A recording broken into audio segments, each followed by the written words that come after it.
You're listening to WZYE 95.9 FM. You are listening to WZYE 95.9 FM, the most influential name in Caribbean radio in the tri-state area.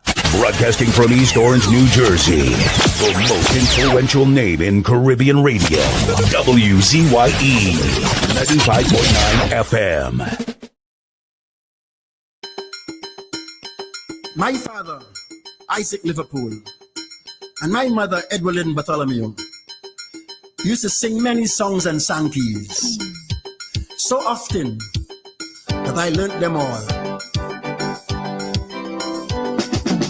A little more oil in the lamp, keep it burning. A little more oil in the lamp, I pray. A little more oil in the lamp, keep it burning. Keep it burning till the break of day. When he walked home from the garden with all his peas and his corn, under the stress and load of the day, oh, he would sing. And there was I, listening to him and hear him. I am a warrior out in the field, and I can sing, and I can shout, and I can tell it all about that Jesus died for me. When I get over yonder in that happy paradise, when I get over yonder in the field. And on a Sunday morning, we would walk to my aunt in Bethel, and when she would be making a pea soup, and she would be singing while the pea soup boiling. Oh, what sweet voices between my father and herself. While I yearned for the pea soup, and she sang, how sweet the name of Jesus sounds in a believer's ear. It soothes its sorrows, heals its wounds, and drives away his fear. It makes the wounded spirit whole and calm the troubled breast. This manna to the hungry soul and to the weary rest.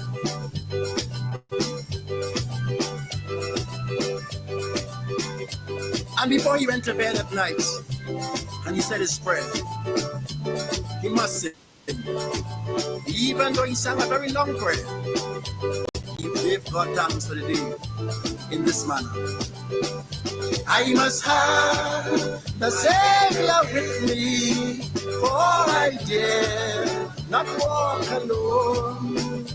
I must have his presence near me, and his arms around his own. Then my soul shall dare go ill. Let him lead me where he will.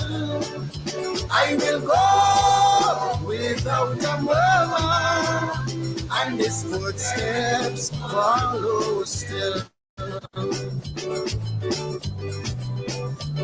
Oh, he suffered from high blood pressure. And when the nausea took him, and the giddiness, he never gave up. He even gave God thanks for the illness, singing all the time.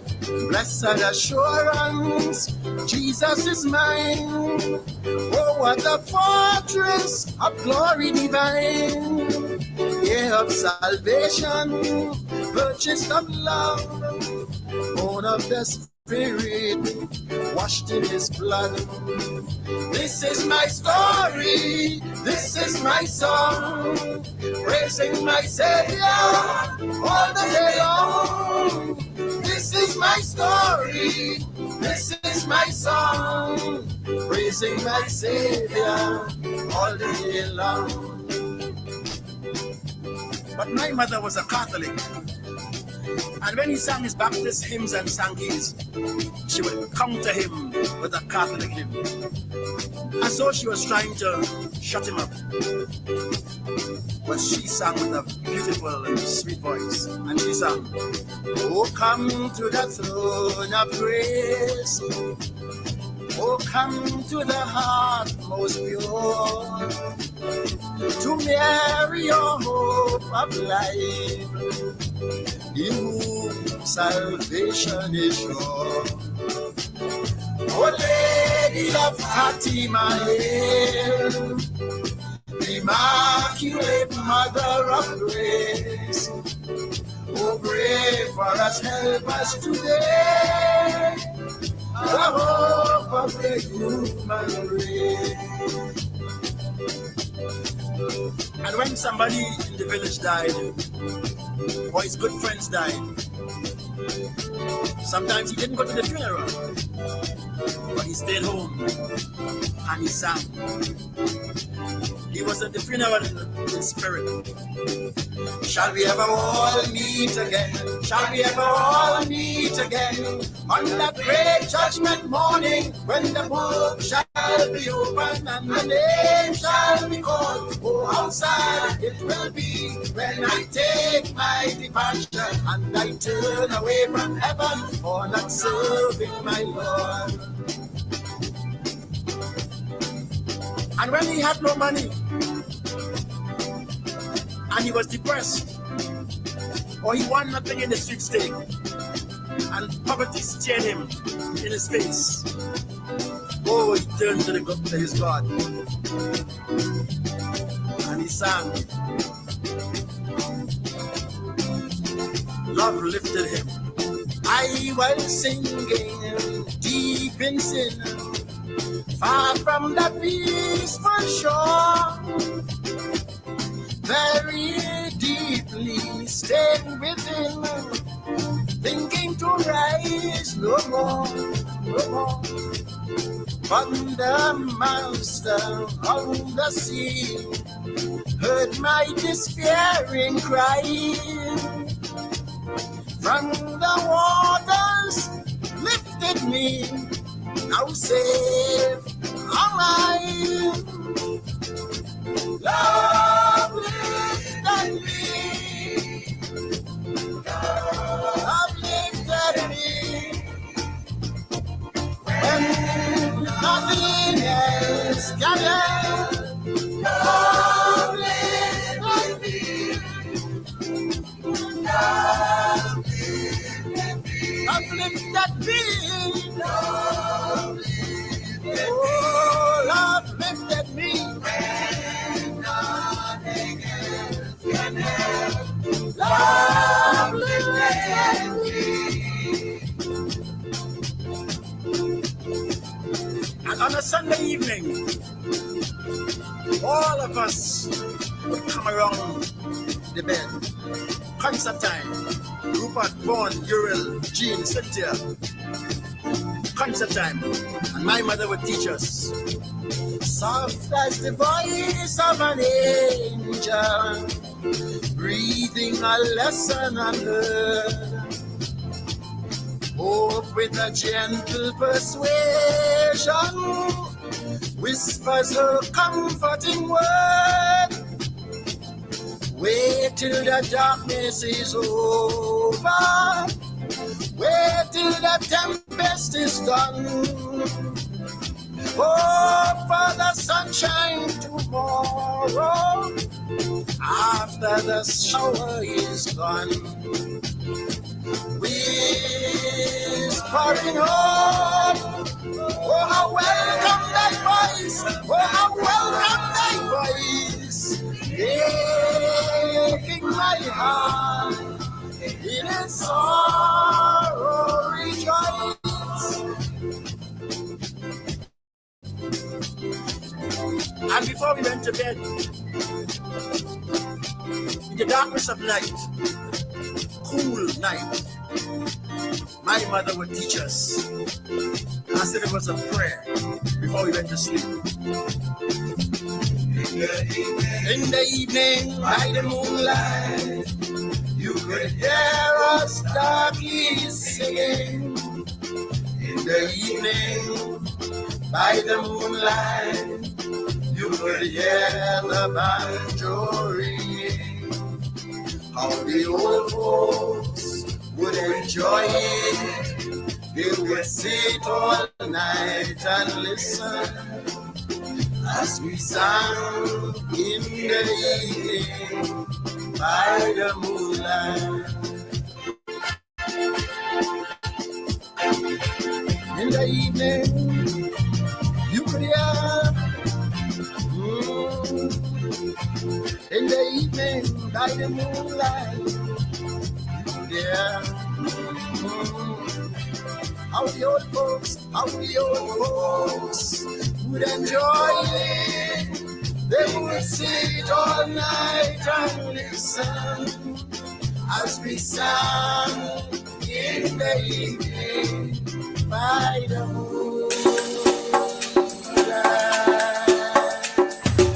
Keep me as the apple of thine eye. Hide me under the shadow of thy wing. O Lord, my Savior. It's so hard to deal with personal struggle. So sad when you feel alone in your trouble. It's real hard when you want to talk to a brother. It's so bad because of how some look at you after. So Jesus, come and be while you fix it. Come and be while you fix it. Come and be while you fix it. Jesus, come and be. Come and be while you fix it. Come and be while you fix it. Come and be while you fix it. Jesus, come and be. Cover my head. Satan want me dead. Cover my back from human attack. So Jesus, come and be while you fix it. Come and be while you fix it. Jesus, come and be while you fix it. Jesus, come and be. People see you smile, but don't know the hurt that you're feeling. Even as God's child, at times your heart does be bleeding. Where can you go when you're really looking for healing? Who know how to flow when your soul needs some restoring? So Jesus, come and be while you fix it. Come and be while you fix it. Come and be while you fix it. Jesus, come and be. Come and be while you fix it. Come and be while you fix it. Come and be while you fix it. Jesus, come and be. Cover me home from evils unknown. Cover my feet so I'll never retreat. Oh Lord, come and be while you fix it. Come and be while you fix it. Come and be while you fix it. Jesus, come and be.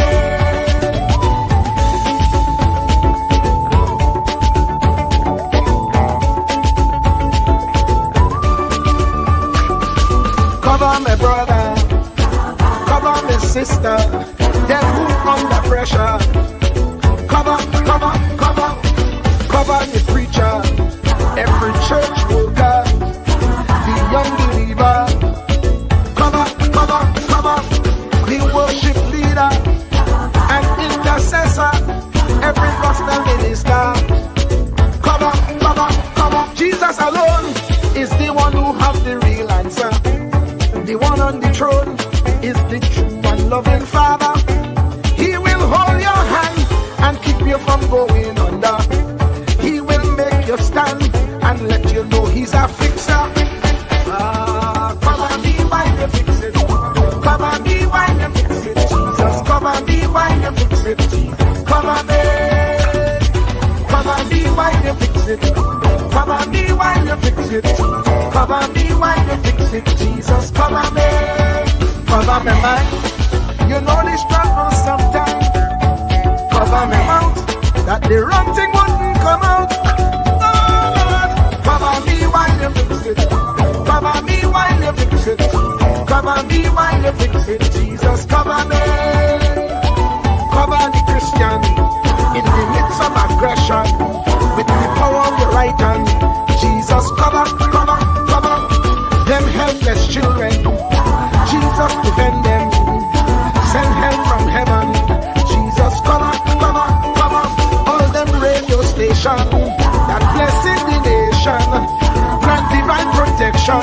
Jesus, cover me. Cover me. Cover me. Cover me. Truer words were never spoken. The less you associate with some people, the more your life will improve. Anytime you tolerate mediocrity in others, it increases your mediocrity. An important attribute in successful people is their impatience with negative thinking and negative acting people. As you grow, your associates will change. Some of your friends will not want you to go on. They will want you to stay where they are. Friends that don't help you climb will want you to crawl. Your friends will stretch your vision or choke your dream. Those that don't increase you will eventually decrease you. Consider this. Never receive counsel from unproductive people. Never discuss your problems with someone incapable of contributing to the solution, because those who never succeed themselves are always first to tell you how. Not everyone has a right to speak into your life. You are certain to get the worst of the bargain when you exchange ideas with the wrong person. Don't follow anyone who's not going anywhere. With some people you spend an evening. With others, you invest it. Be careful where you stop to inquire for directions along the road of life. Wise is the person who fortifies his life with the right friendships. If you run with wolves, you will learn how to howl. But if you associate with eagles, you will learn how to soar to great heights. A mirror reflects a man's face, but what he is really like is shown by the kind of friends he chooses. The simple but true fact of life is that you become like those with whom you closely associate, for the good and the bad. Note, be not mistaken. This is applicable to family as well as friends. Yes, do love, appreciate, and be thankful for your family, for they will always be your family, no matter what. Just know that they are human first, and though they are family to you, they may be a friend to someone else and will fit somewhere in the criteria above. In prosperity, our friends know us. In adversity, we know our friends. Never make someone a priority when you are only an option for them. If you are going to achieve excellence in big things, you develop the habit in little matters. Excellence is not an exception. It is a prevailing attitude.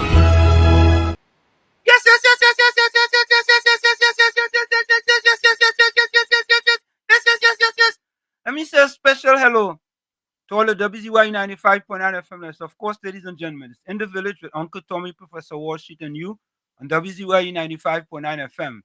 And of course, ladies and gentlemen, you know we come to you every Monday, Tuesday, and Thursday from 7 to 10 p.m. That's every Monday, Tuesday, and Thursday from 7 to 10 p.m. And folks, as soon as you get into the village, do your WZYE civic duty. Share the live, WZYE 95.9 FM on Facebook. Subscribe, WZYE TV and YouTube. And you can reach us here at 973-868-1444. That's 973-868-1444. And you know, this is how we start the thing. Welcome to WZYE TV 95.9 FM. We come to you every Monday, Tuesday, and Thursday from 7 to 10 p.m. And on Sunday from 1 to 4 p.m. on Let's Talk Politics. Like, share and subscribe to keep up to date with reality affecting your life, and as we always say, we bring the truth, the whole truth and nothing but the truth. You're tuned to WZYE, the heartbeat of unfiltered truth. We're more than a station, we're a movement, grounded in facts, driven by integrity, committed to progress. We don't chase headlines, we create them. Decoding politics and current affairs to question power, not cozy up to it. From Laventille to Scarborough, whether you're in your living room or your commute, this is where perspectives collide, divides dissolve, and tomorrow's conversations start today. WZYE, we originate, not imitate. And of course, ladies and gentlemen, we do mean that. We originate, we don't imitate. We bring you the truth, the whole truth, and nothing but the truth. And here it is for you again, ladies and gentlemen. Take a listen. Ansam LeBon and Marshall Nesbitt solemnly swear to conduct this radio program in a true, fair, and balanced manner, ensuring that all perspectives are given equal consideration and that the information presented is objective and unbiased. We pledge to provide a platform where diverse voices can be heard, fostering open and constructive dialogue that serves the best interests of our audience and community. Our commitment is to uphold the principles of journalistic integrity and ethical broadcasting throughout the duration of this program. Thank you. And there you have it, ladies and gentlemen, our pledge to you, the people that listen to us here on WZYE 95.9 FM, that we bring you the truth, the whole truth, and nothing but the truth. Let me say a special welcome to my pal, the man himself, the young man, Uncle Tommy. Tommy, how you going? Very good, thank you. It's a pleasure being here with you as usual. Look forward to a wonderful night. But before I go on much further, I want to send out condolences to my very good friend, Sergeant Ramsey. He lost his big sister. And I know these things are never easy, but I want him to hold strong and do his best because I know he's the anchor in the family. I hear you, Tommy. And Tommy, as you say that, I also have to send condolences to a man who have been a significant impact on radio in Trinidad and Tobago. And he worked at 91.9. He worked with heavy duty on The Truth is Unbelievable. He worked on different radio stations in Trinidad and Tobago. And he went by the name of Ghost. And Ghost called here 1 or 2 times. I can't believe Ghost expired. Yeah. I get the news today. I was shocked, man. Very shocked. You know that. I know he called this program maybe about 3 months ago or something. He called us recently. You know, and I was so happy to hear from him because, you know, goes from Lavantil too. And, So you know, I interacted with him. How old was he? You know, I ain't sure, you know. Somebody in the chat might tell us. You understand? And, you know, I was kind of surprised, you know, when somebody sent me. I got a call and somebody also sent me the message. You know, and I was, wow. But on another note, I was concerned about blowing up of that vessel because I thought it could have been handled in a better fashion. And now I'm seeing some of the fallout taking place. The bodies are washing up on the northeast coast in Trinidad, and it's traumatizing because here you'll be seeing partially burned bodies, limbs missing, this kind of thing. It takes a toll even long after the act has been performed. Not only that, what about the drugs? Where is it going to wind up? In whose hand? What's going to be the outcome? These are some of the things that you have to think about when you do things, because there's a fallout. So I just wanted to touch on that briefly.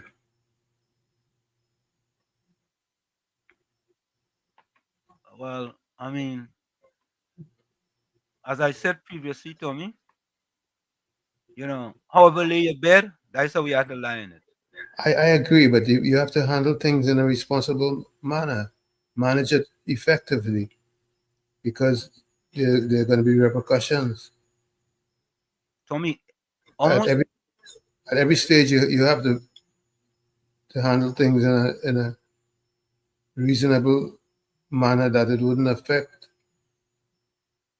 too many other people. so. Tommy, if the drugs have gotten to where it's going safely, It couldn't have gotten to with all those assets in that water. They couldn't get past what was out there and what the U.S. was working with. There's just no way they could have gotten away with it. oh, No way. didn't two boat pass? Two boat pass? That Two pass. So you saying you should have let three of them pass? I don't know if I could believe that two pass. All right, okay. But listen to this, eh? My thing is this. When you decide to do them kind of thing, you have to know that you're taking a chance. And when you're taking chances, whatever the consequences of your chances are, you suffer those consequences. I have no sympathy for them. None. Zero. I have no sympathy. I have absolutely no sympathy for them. But I know there's a more responsible way of handling it that you could have got. What way is that? Oh, I mean, with the kind of equipment that we in the United States have as a military, we could have taken out them 4 engines just like that. You know what that sound like, Tommy? You know what that sound like to me? You telling a policeman, right? When he confronting a criminal, shoot him in the leg.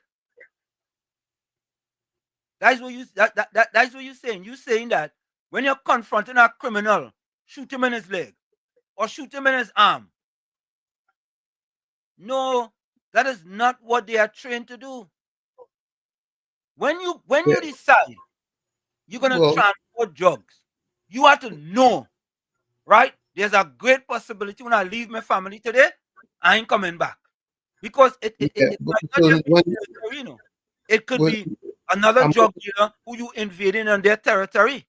So here's the outcome: a mother load of drugs washing up on beaches.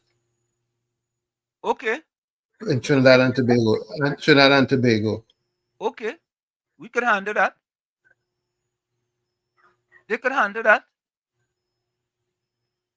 They could handle that. They could take care of that. But just imagine if whatever amount of drugs it is, and going to a particular location, wherever it is around the world, what about all them young people and or all those people who are going to suffer from them drugs? What about that? People are going to suffer for them drugs either way. Okay. All right. They're going to suffer either way. So what you saying is that it's okay. It was okay for them to come and try to see if they could have blow out the engine or see if they could have captured them and things like that, right? For me, there comes a time when you have to set examples. I fully agree you set examples, but you use good sense. Let good sense prevail, because I'm sure they could have been captured without all the drama and the fallout and whatever else is going to come out of it. Well, what I have to say is this: is that when you're going to take to the waters to conduct illegal activities, you have to understand that you're putting your life in harm's way. And if you're going to put your life in harm's way, I agree putting your life in harm's way, but you're putting the way we deal with it could put a lot of other people in harm's way also. And I said this all the time. There's always an accessory to whatever you are doing. There's always. Very rarely do you have things that happen and there's no accessory. For example, right? Those guys out there, Mr. Atlanta, hold 1 minute. The 11 guys who was out there, I'm sure most of them has families, right? And I'm sure the family might have been telling them, you know, you have to stop this, you know, right? But they might say, you know what, boy, there's the last one. They are necessary to what happened, you know. They may not be even doing have nothing close to it, but they are necessary to what happened. They're not involved, but they are necessary to what happened. Mr. Atlanta, welcome. Mr. Atlanta. Good evening. Hello. Good evening. Are you hearing me? Yeah, we hearing you loud and clear. Good evening, Miss Atlanta. Tell me, I'm Water Street on the chat. Go ahead. This I have to agree with Water Street. You're breaking up, Mr. Atlanta. Miss Atlanta, you're not clear. Come through again. Say what you're saying again. What is that? Hello? Your volume is dropping real low. Yeah, I'm not hearing you. Are you hearing I'm, Are you hearing me now? Tell her call back. Call back. yeah, you need to hang up and call back because we're not hearing you. Yeah. So all right. So here it is, right? Folks, we're gonna get to let me get to this first. First in sight tonight was Batman. Batman Yes. said boom. Mr. Atlanta, Batman. welcome. Good evening. Are you hearing me now? Mr. Atlanta, your phone sound like it's breaking up. Are you hearing me now? I think it might be the internet. Your internet, Mr. Atlanta. Yeah, your internet. Your phone breaking up. Batman was first in. He said boom. Dane was number 2. Dane Khan was number 2. Hey, Dane Khan moving up. Yep. Batman said good evening, Professor and Uncle Tommy. Good evening to all WZYE villagers. Remember to like, subscribe, share the live. Yeah, man. Yeah, man. Vinja says good afternoon, Professor Warshik and Uncle Tommy. Yeah. Suzanne Lalchan says, hold on. Okay. Okay. Suzanne Lalchan says, good evening, Warshik and Uncle Tommy. Good evening to you, Suzanne. Monica Ramkisoon says, good afternoon, Warshik and Uncle Tommy and everyone on the live. Miss Santa Cruz says, good afternoon, good evening, Wall Street and Uncle Tommy. Miss Atlanta, go by the Wi-Fi. It have a Wi-Fi pole right at the corner of the house there. 2nd Street and 5th Avenue, Miss Atlanta. Stay by that pole, they don't move. Good evening to my friends on the village chat. Yeah, good evening to you, Miss Santa Cruz. Uranus McFarlane, good afternoon, Batman, Susan, Vinja, Wayne, Monica, Anna, blessings and health, peace, good fortune to all of you on the chat. Yeah, man. Hey, he says, sorry, Dane, slight error. Uranus says, blessing and covering to Professor Warshik and Uncle T. Looking forward to a stimulating program this evening. Yeah, man.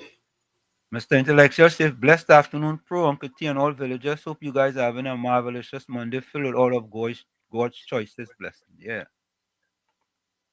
Mr. Intellectual says, blessed afternoon, Batman, Dane, Vinja, Monica, Susan, Anna, McFarlane.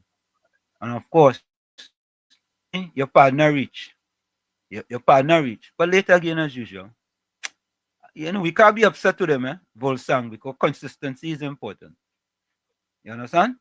Volsang says, good evening, Walls and Uncle Tommy. Hope today was a fruitful one for you both. Looking forward to a vibrant discourse from both of you. Light it up. Yeah, we had to light it up. Yeah, I ain't see Caribbean soul neither. Them fellas and them, boy. Terrence Taylor. Those that pleasure the devil shall know the merciless judgment of God and the ultimate reward of hell. What, boy? Just Georgia says, blessed evening, Pro, Professor Walshik and Uncle Tommy. Are you all hearing about the contracts the opposition family get before the election? What has been in the dark, it has come out in the day. Oh God, what has been in the dark has come out in the day, brother. Daryl Super Sad, welcome, brother. Hello and good evening to everyone. Hello to you as well. Paul Sammy, Bless good night, Professor Warshik and Uncle Tommy and everyone in live. That's a YouTube poll, eh? Poll song. JC man, welcome. JC. Hello? Hello?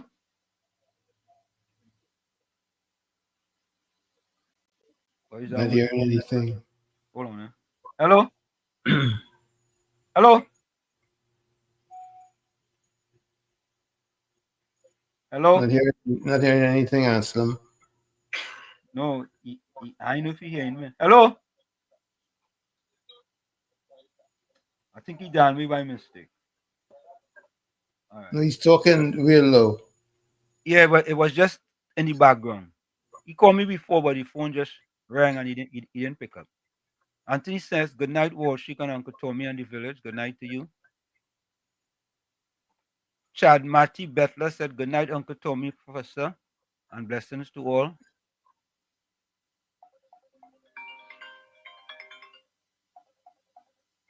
Mr. Florida, welcome. All right, it's my phone. Let me start. Yeah. You hearing me? No. All right, let me restart my phone. Let me restart this phone. All right. Let me restart this phone because I don't know if it's the phone or not. Yeah, look like it's your line. Call your number in the meanwhile, folks. Call Tommy number in the meanwhile. Let me restart this phone because I know all on a sudden. Let me see something. All right, so let me restart this phone. Things just start up just so. Anthony says, Batman, you're mad you got it first. Yeah. Yeah, here comes Caribbean Soul. Good night, WZYE and listeners. Yeah, Miss Santa Cruz, a little more oil in my lamp to keep it burning. A little more I pray. Yeah, we praying mantis in here, That's right.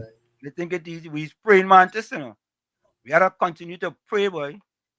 Clinton Williams, Professor Warshik and Uncle Tommy, good evening and God bless. Yeah, man. Caribbean so say he passing around the basket. Only blue note he taking. Blue note, I wonder if he taking the old ones too, boy. You have some of the, you have some old ones? Yeah, some old blue notes, boy. Wow. I last time I was in Trinidad, I bring back about over 500 and something, right? Yeah, I be there. Sit down there. You know good no more. Gordon Dryden says, good evening to this village.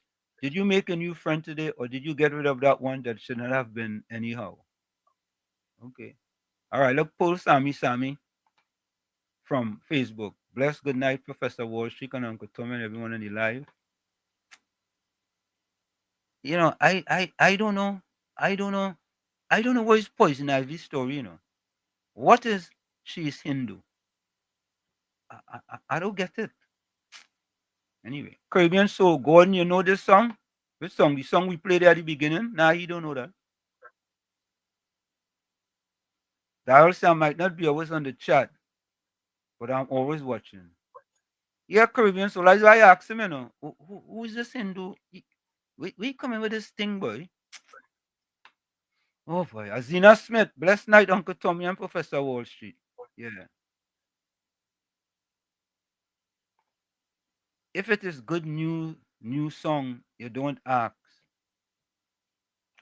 I don't know what you're talking about now. Azina Smith, love the tune. Which one? Azina, the one we play at the top? Yeah. That to inspire people, man.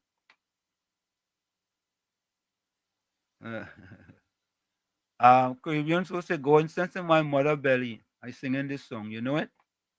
Nah, he don't know it. Volsang say, call in and sing it now. Sing what? What song you talking about?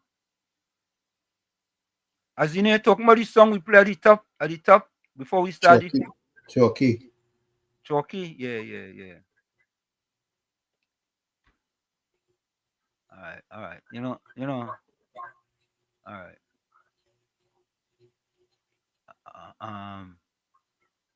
I ain't go back at that one.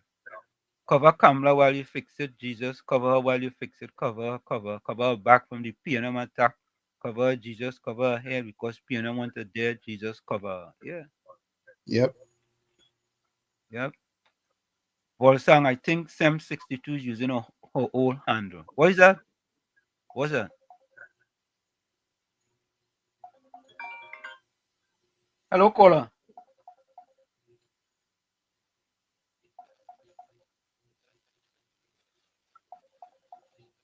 I know what's going on there. Call 6096509. Yeah. Try that number there. Call 973-609-6509. I know. All right. You go start to work on it soon, man. I ain't worried about it. Gordon Dryden says, but you were lazy then. I don't know now. But you only sleeping every day and night.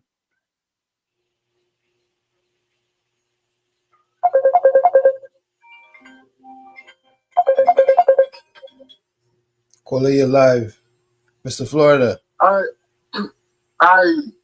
Lou Jack Campbell.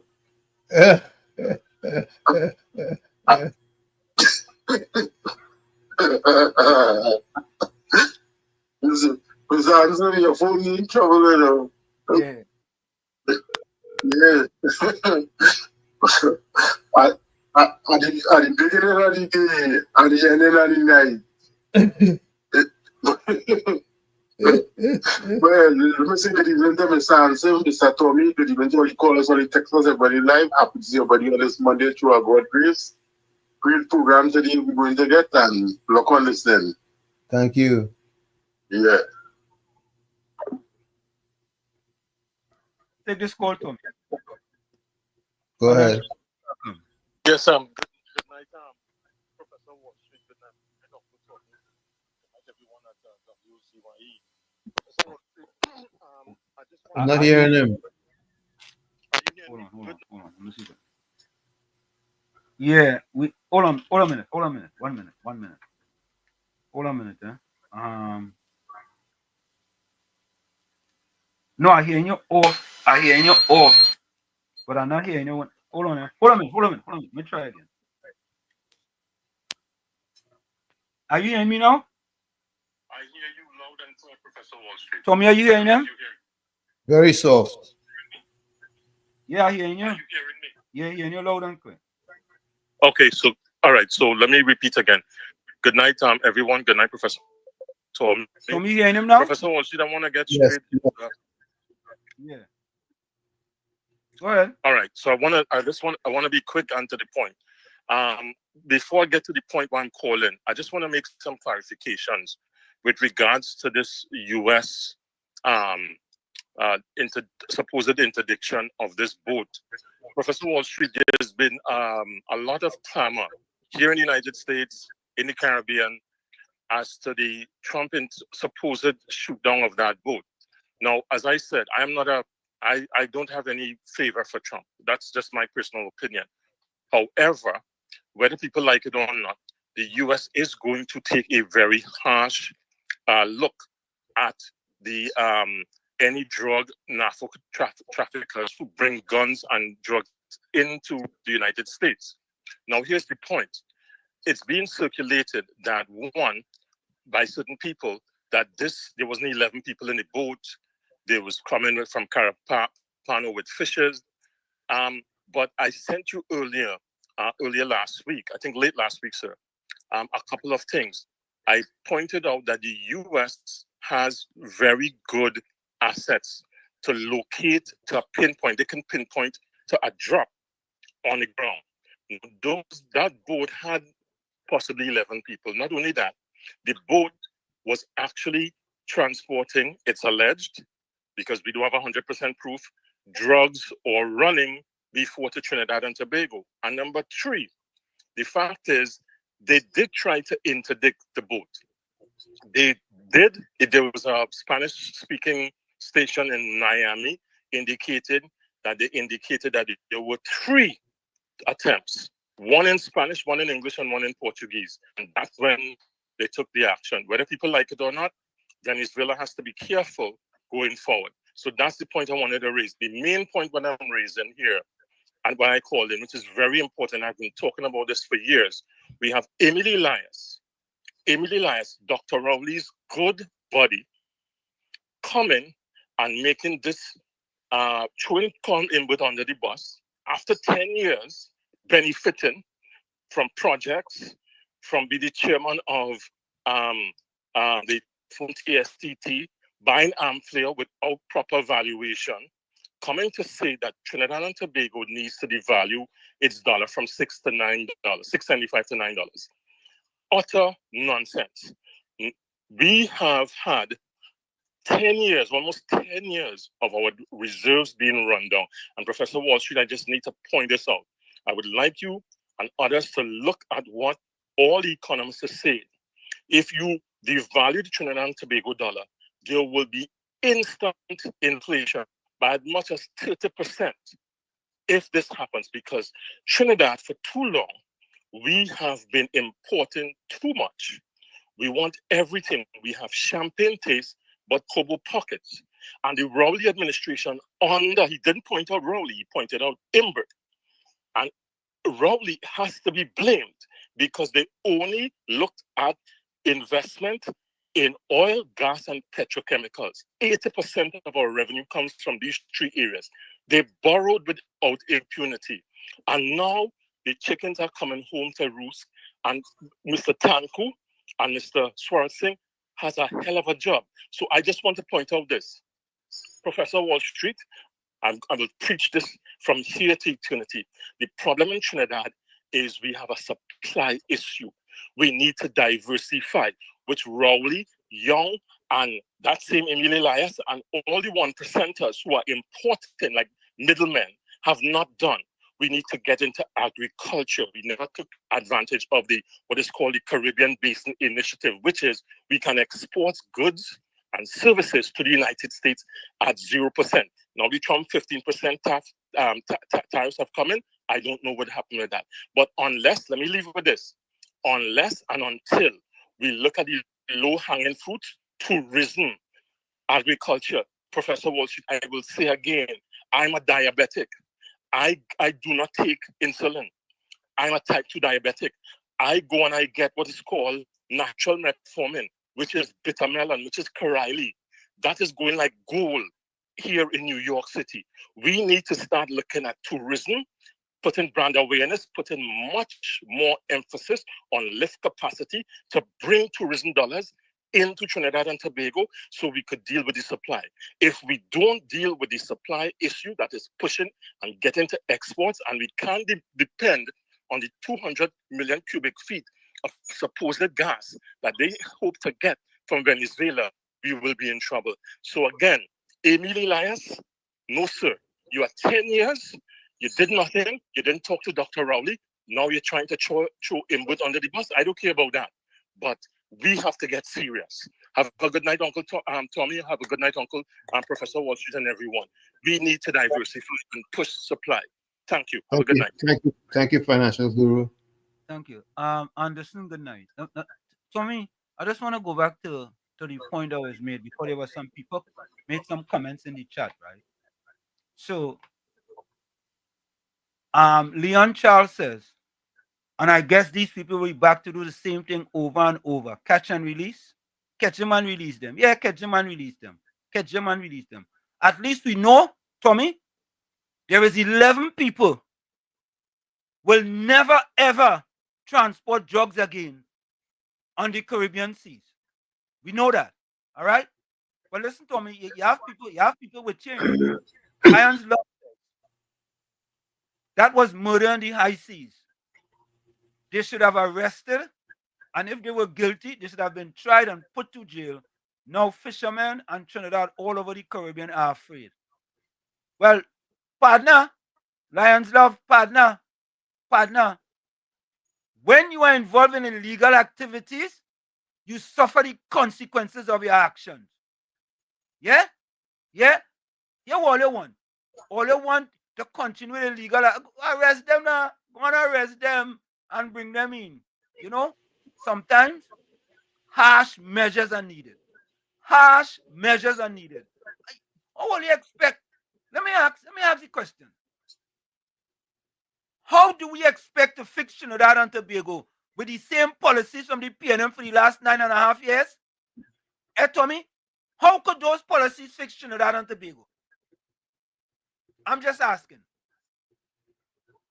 Should we carry the same PNM policies from the last 9.5 years to fix Trinidad and Tobago?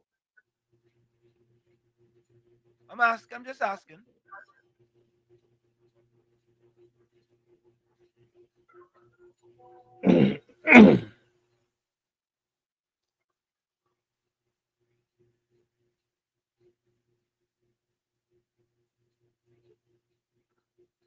Ms. Santa Cruz says condolences to the wife and family of Ghost Hugh Rodriguez, who started his spiritual journey to the rest in peace, slumber, and rise in glory. Yeah, fella, people in Hugh Rodriguez, by the name was Ghost, left us, and condolences to him and his family, and may he rest in peace.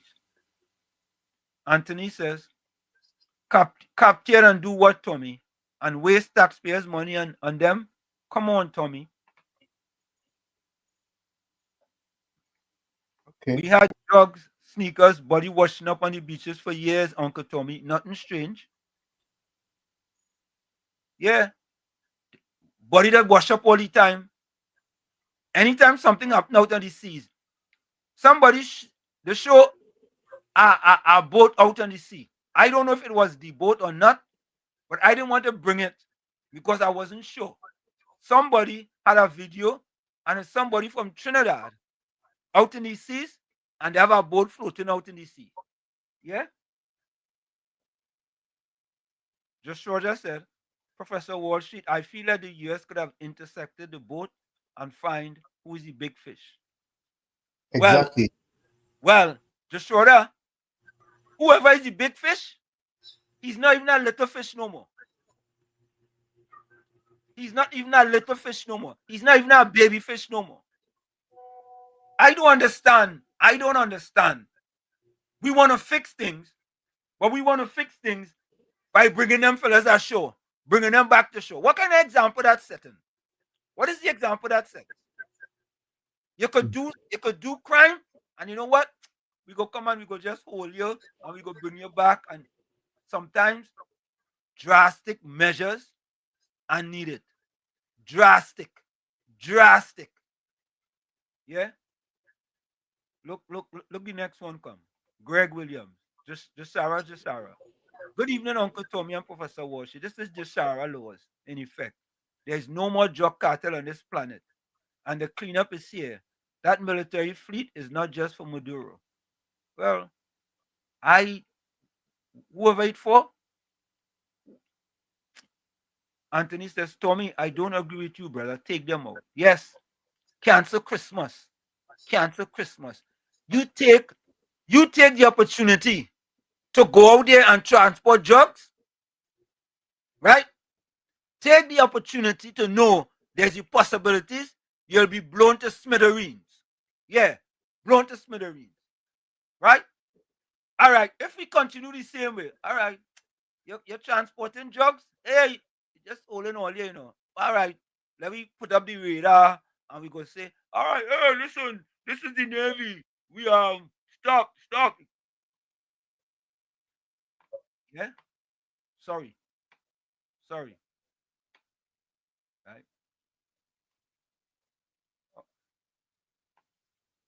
I don't know. Monica Rampi soon said no big fish on that boat. They're smarter than that.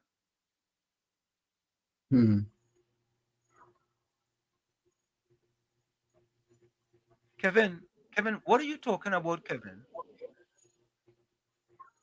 Kevin, is this your first time here? Kevin.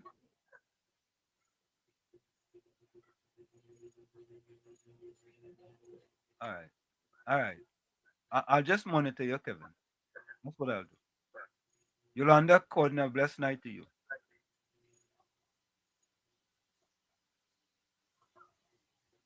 Anthony Ford say, That boat was built and equipped for speed or nothing else. Miss Santa Cruz said, I brew a couple of leaves of the wild Corylli once a week for maintenance of my blood sugar.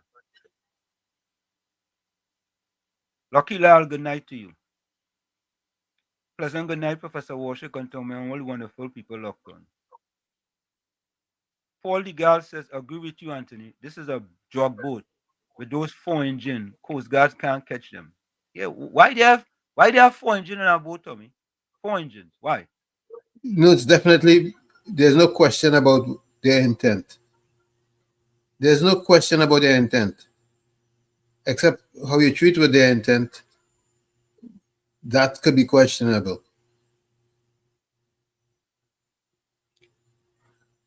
Well, you could question, everything is questionable, isn't it? I fully agree. I fully agree. In either scenario, it's questionable. Everything could be questionable, right? Everything is questionable. If they didn't shoot, right, and they get away, it would have been questionable, right? If they arrested them, they're going to say, well, why didn't you just get rid of them? Everything is questionable. So you know what? When you get rid of them, ask all the questions all you want. At least they ain't going to be asking no more questions. 11 of them, they have no questions to ask. None. 0. Done. That is it. But I have no problem, eh? I have no problem. And as I said, there is an accessory to anything that happens. Is this going to affect the Trinidad and Tobago fishermen? Of course it will. Of course it's going to affect them. Yeah? Let's don't put our head in the sand. Of course it's going to affect them. And it's just going to be for a short period of time. But this is an accessory to what happened. Yeah? Don't go and fish in Venezuela water. Simple. Right? Don't be out there doing anything illegal. And hopefully, everything will be okay. But none of us know that. None of us know that. None of us do have a crystal ball to say that. But look, I am happy. I am happy. Trinidad and Tobago finally has a prime minister who's standing up and not waffling all over the place.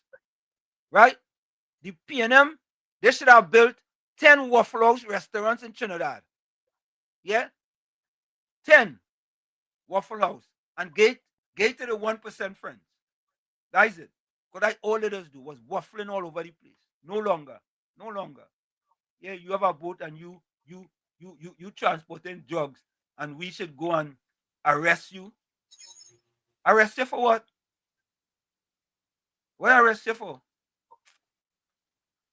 Caribbean social Trinidad fishermen admitted they'll be fishing in Venezuela water. That is legal, by the way, to cross the border. Yes, if them go in Venezuela water, whatever the consequences are, they have to suffer it too, you know. That is it. That is it. Jerron Rose says, good. I hope the United States military gets them. You see?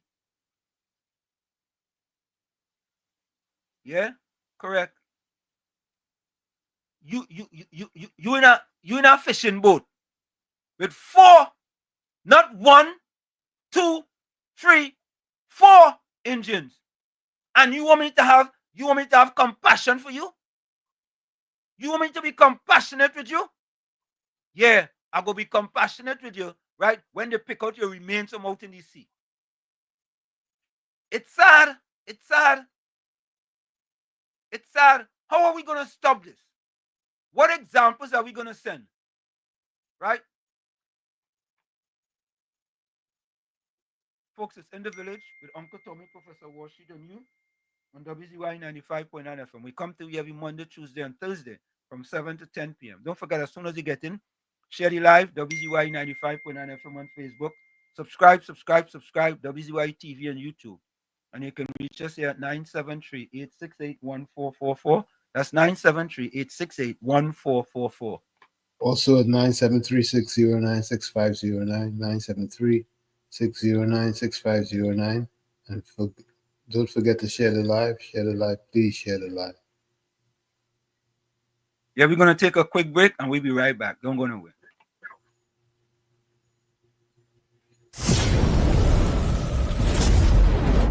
You're listening to WZYE 95.9 FM. You are listening to WZYE 95.9 FM, the most influential name in Caribbean radio in the tri-state area.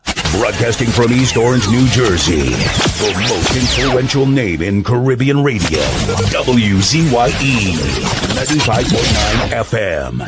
Welcome to WZYE TV 95.9 FM. We come to you every Monday, Tuesday, and Thursday from 7 to 10 p.m. And on Sunday from 1 to 4 p.m. on Let's Talk Politics. Like, share and subscribe to keep up to date with reality affecting your life. And as we always say, we bring the truth, the whole truth and nothing but the truth. You're tuned to WZYE, the heartbeat of unfiltered truth. We're more than a station, we're a movement.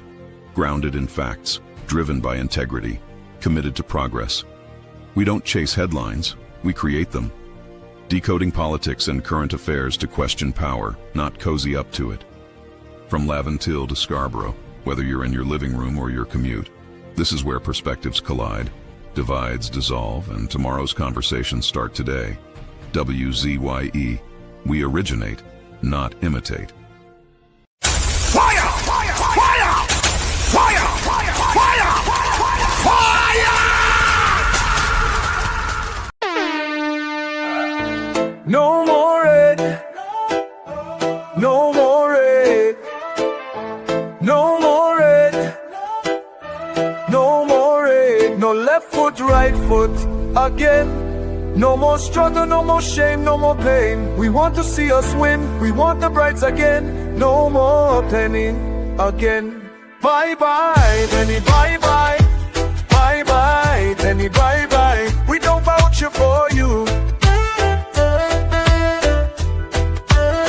And we are tired of the bloodshed, tired of the taxes, tired of proposals and all the excuses, tired of no water, tired of stretching at the lot, tired of the eyebrows rippling. No left foot, right foot again. No more struggle, no more shame, no more pain. We want to see we win, we want the brides again. No more penny again. Bye bye, me bye bye. Bye bye, bring bye bye.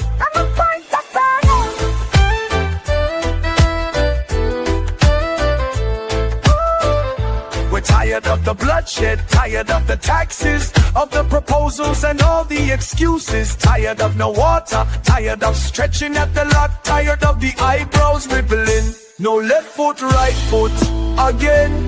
No more struggle, no more shame, no more pain. We want to see we win, we want the brides again. No more penny again. Bye bye, penny, bye bye. Bye bye, penny, bye bye. We don't vouch it for you.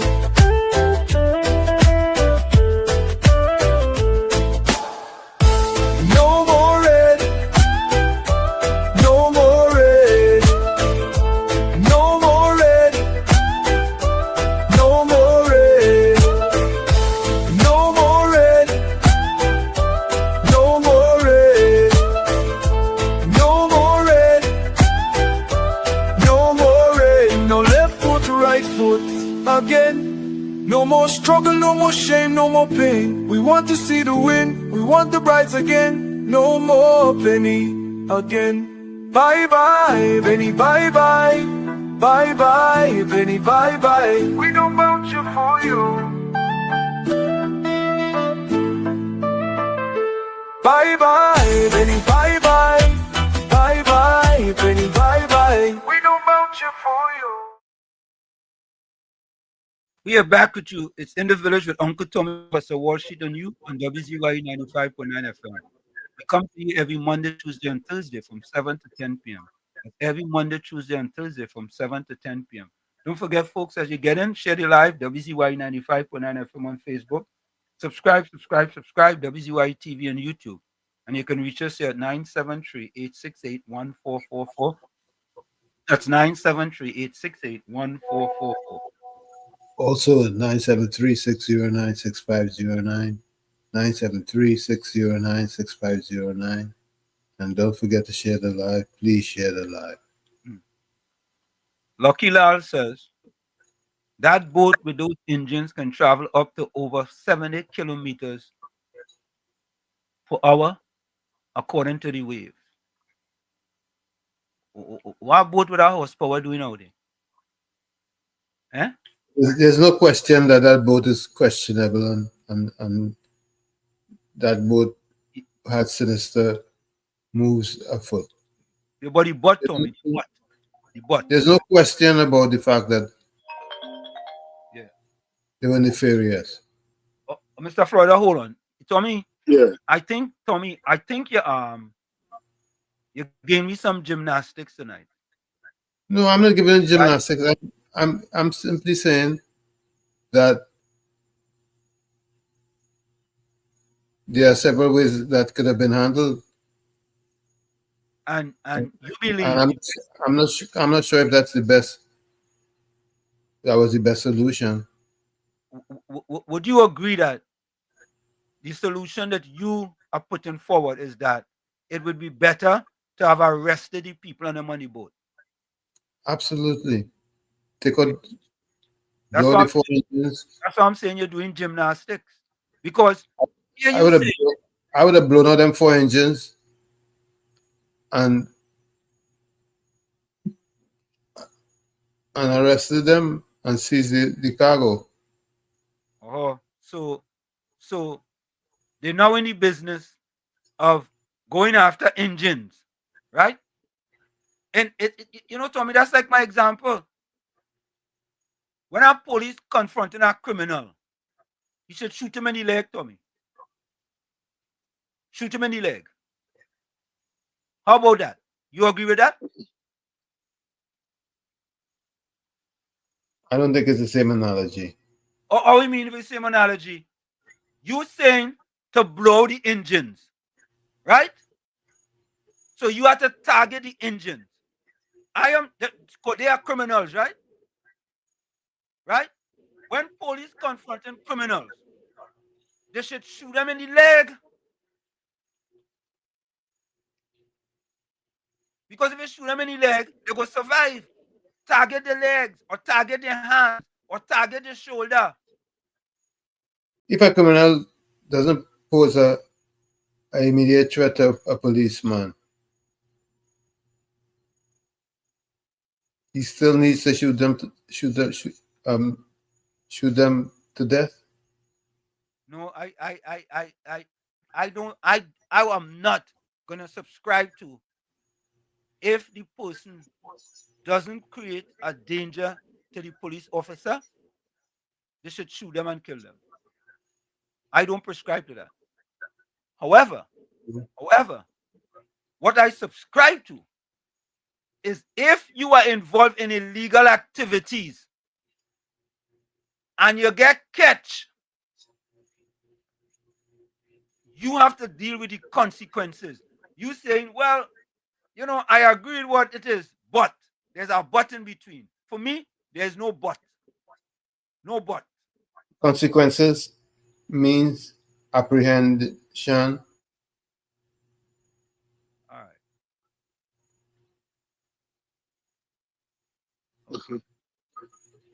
right. So the police should try and apprehend them criminals them too, right? As long as they're not threatening the police life. Batman said the question should be asked if they were given fair warning to stop.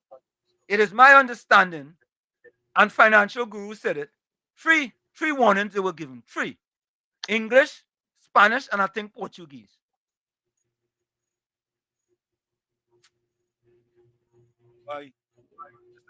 Yeah, you're involved in illegal activities, you get catch, you're on your own. Whatever the consequences when you get catch, you're on your own. True, I agree with that. Yeah, in illegal activities. Mr. Florida, sorry. Yeah, no. I enjoy the conversation. Yeah, no, go ahead, Mr. Florida. Sorry about that. Good evening, Mr. Hanson. Good evening, Mr. Tommy, and to all the callers. Yeah, Mr. Tommy, listen. Even if America tried to intercept the boat, there's a sticky chance that America could cause Venezuela warfare. And that is war. That had 4 engines in it, that going 80 to 90 miles per hour. That is a high-speed chase. And you think if America was pursuing that boat to boat, America could pull the brakes and stop instantly. There's a possibility they could cross waters. So that would be catastrophic. America wasn't out there with no dinghy, No. But I had 4 high-speed engines. You see the speed the boat was going at. Yeah, I like Mr. Solo. But anyhow, Mr. Tommy, all CARICOM countries who fussing against Trinidad and Tobago, the 2 Caribbean countries who has all the Venezuelans in it migrating is Trinidad and Guyana. The rest of those Caribbean countries, how much migrants did they took when they was running from? A lot of them are less than 300. We have 100,000 over here. And everybody just be saying before this conflict took place, they say crying with the Venezuelans, they're taking the jobs, they're thieving people land, the people, they're doing all kind of nefarious things. And everybody had an issue with the Venezuelans, send them back and wherever. Now, when America come on the waters, doing whatever they have to do, they are a superpower. Trinidad is not a superpower. They could do whatever. You think Trinidad could tell America don't do it? We not in that category. But before you see, it come like again, Mr. Hans, Mr. Tommy. When Manning was in power, the Chinese come building stuff here. Oh, too much Chinese workers. They didn't want that. You understand? When the Indian Prime Minister come, look at the Indian Prime Minister come, they come for their people. They don't want that. The Venezuelan was here before, they don't want that. Now they want the Venezuelan. Trinidadians, make up your mind. We have a serious issue going on in this country through our guns and crime. You don't realize since America outside patrolling, you don't hear them bad boy and them shooting up the gun in the air, again. Because you know why they're not getting ammunition? You see what they're reverting to? Kidnapping back again. Because with the CPEP going through with all the corruption, they're stifling the money for these drug people here in Trinidad, these crime lords. And you see, this is where the critical thinking come. Gather data. Since those boats outside here from America, where's the situation with crime in this country? Where's the situation with murders? Where's the situation? You don't see it stopping. You don't see people who have ammunition to waste again. They're saving the ammunition for when or wherever they're not shooting up with 100 Spencers on the ground no more. And this is data. All right, guys, look on listening. Thank you. Thank you, Mr. Fowler.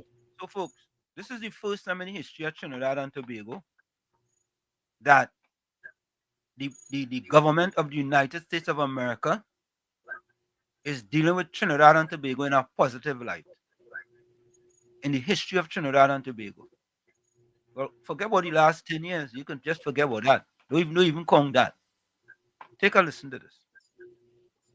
This just happened today. Prime Minister Kamala Persad-Bissessar holds U.S. high-level talks. The United States acknowledged Prime Minister Kamala Persad-Bissessar's support for U.S. military operations in the South Caribbean Sea during talks on Monday with Deputy Secretary of State Christopher Landau. Landau reaffirmed the strength of the partnership between the two countries and described Trinidad and Tobago as a strong partner in the Caribbean, according to a statement from the U.S. Department of State. He also highlighted both governments' joint commitment to tackling illegal narcotics and firearms trafficking. The Deputy Secretary stressed the importance of establishing a United Nations support office for Haiti. During the call, both leaders underlined the need for further international assistance to address insecurity and violence in Haiti. There we go. They're calling Kamala Persad-Bissessar's name in a positive light. And people upset for that. Huh? People upset for that. They're upset for that. Eh? So what we should do is sit down on the sideline and don't pick a side, right? Like Ulrich. Ulrich right down the middle. He doing gymnastics. Gymnastics he doing. He doing gymnastics. In this time, you can't do gymnastics. Yeah? Thank you, Caribbean Soul. Ram Narayan, welcome. Good night, Professor Wall Street, Good night. and good night, Uncle Tommy. Good night. I want to say, did you read the yesterday Guardian where Emil Elias commented on what Rowley and Embert has done to the country? He specifically stated that Rowley and Embert have dragged the country to bankruptcy. And Embert is the one responsible for the forex. See? And yet, these guys, they saying otherwise. Embert saying otherwise. That there's no crisis for forex exchange. You know? But he and Rowley is the one, and Shortpin and Farris, they're the ones responsible for putting the country on bankruptcy. And it was stated by Emil Elias that he's a big contractor. You see? He's the one that built a big health building in Port of Spain and rented it out to the the government, the PLM government, for a health center. You know? So when these guys talk, and Embert, all these guys, they should have been behind bars. I wonder what's going on with the $3.6 billion. You know? These are guys should have been behind bars. Because they dragged the country down to the bottom of the barrel. And they want to tell me, and Wall Street, that's what I have to say tonight, probably later on. Yeah, man. Thanks. Thank you. Thank you. Yeah, Lucky Lal said if the USA has acknowledged the PNM especially more so when she was awarded the Caribbean Golden Award for PM. Peter Sammy said hello. I'm Peter Sammy from Chumaka, Claventil, watching you from East Orange, New Jersey. Professor Wall Street, your face looked familiar to me. Well, Peter Sammy, if you're from Chumaka, you know, what Peter Sammy was saying, have a Chumaka face?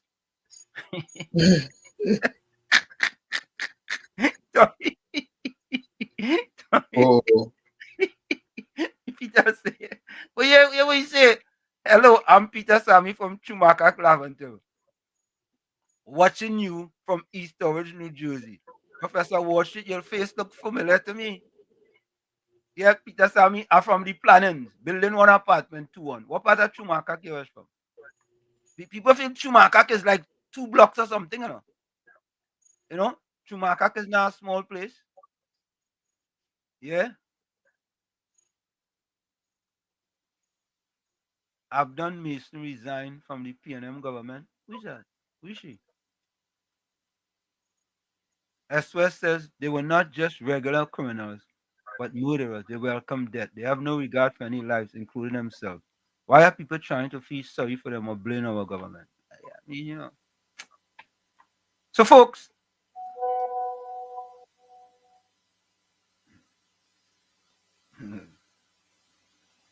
and Mr. Florida say, Mr.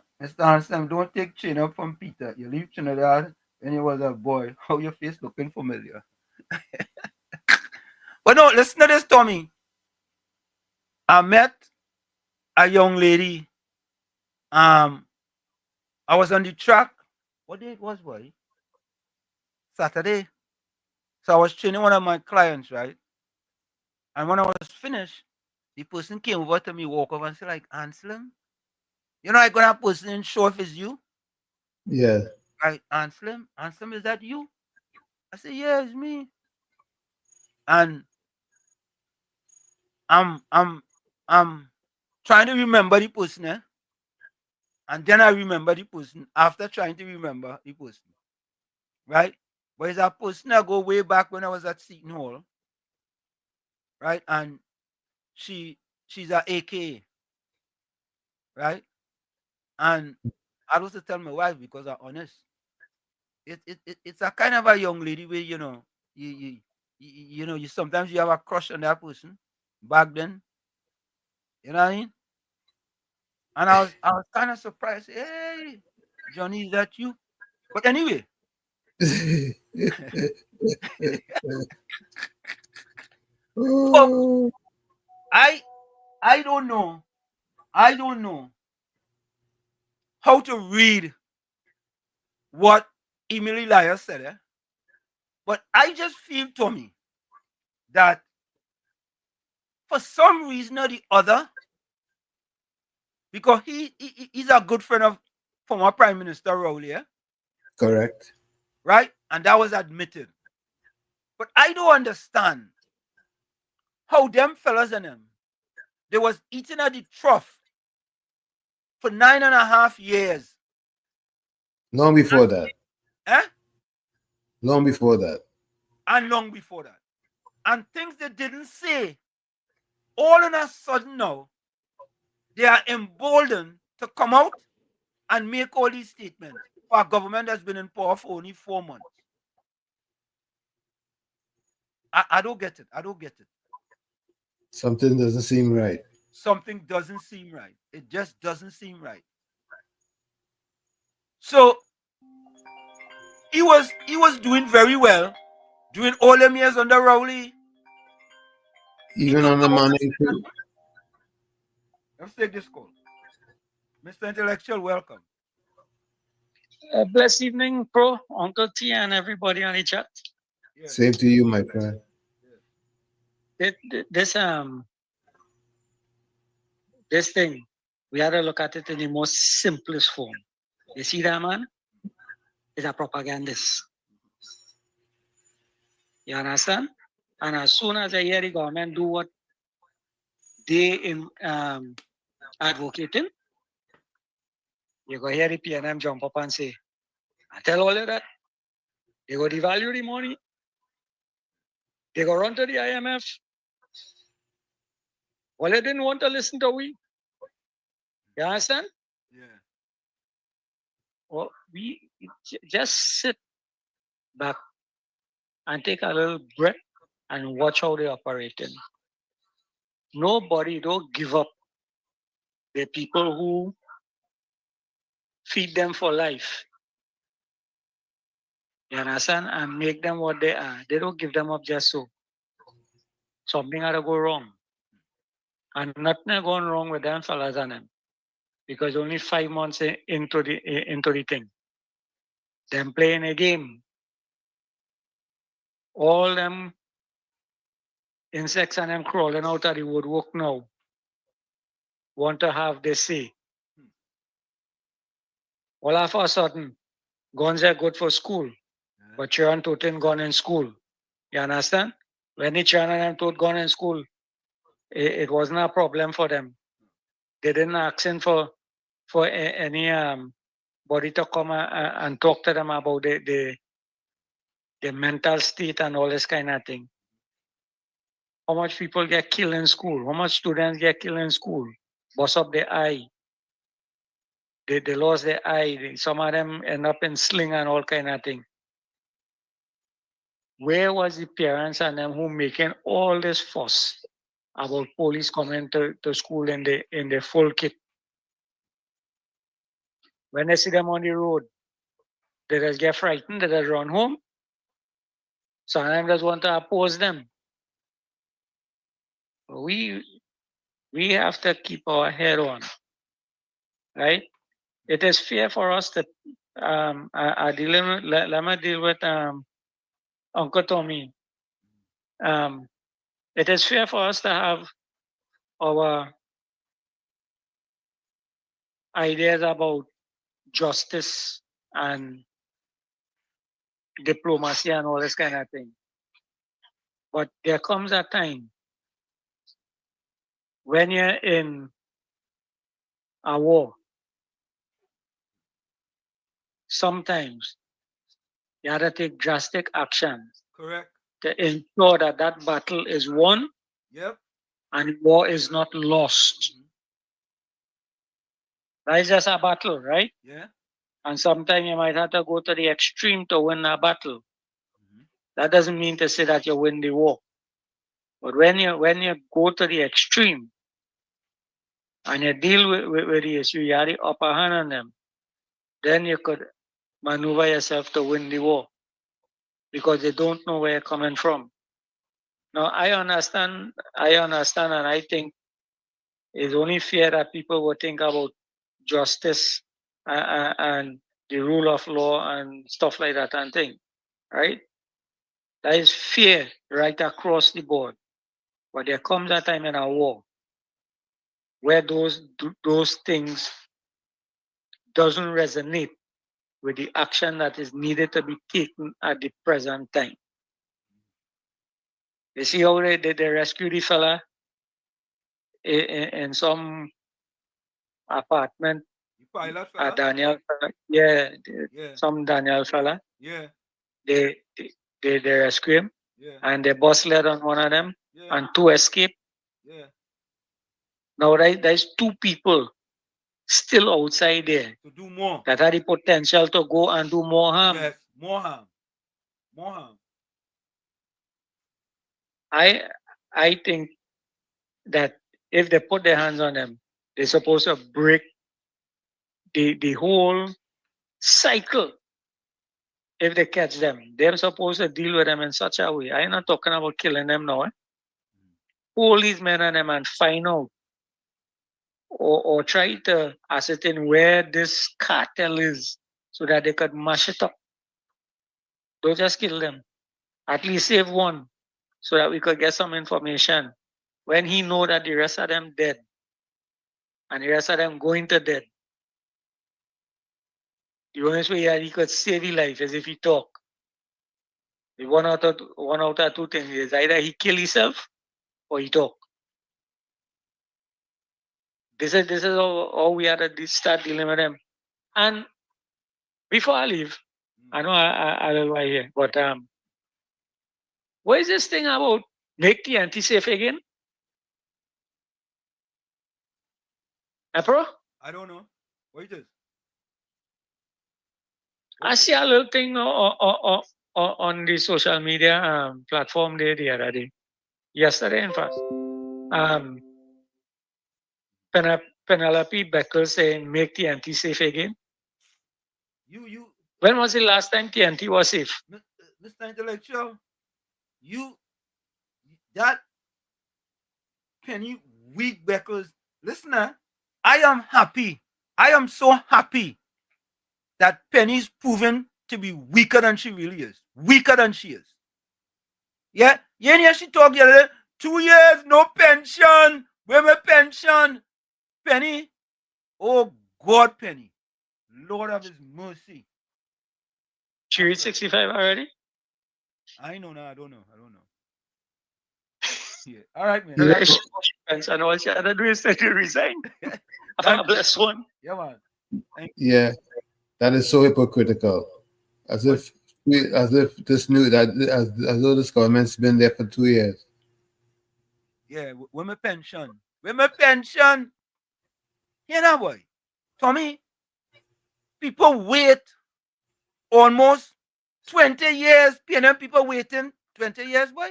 I might be exaggerating, Tommy. Could be. They wait a long time for Penny to be political leader in PNM. And I know them PNM people saying, "Way boy, all these years, this is what we wait for? Eh? To get this weak Penny? Weak Penny? Yeah? They might have taken a cent instead. They get a weak Penny. Instead of getting a cent, they get a weak Penny. Father, Lord of his mercy, boy. I wonder who does help her with a public relations, boy.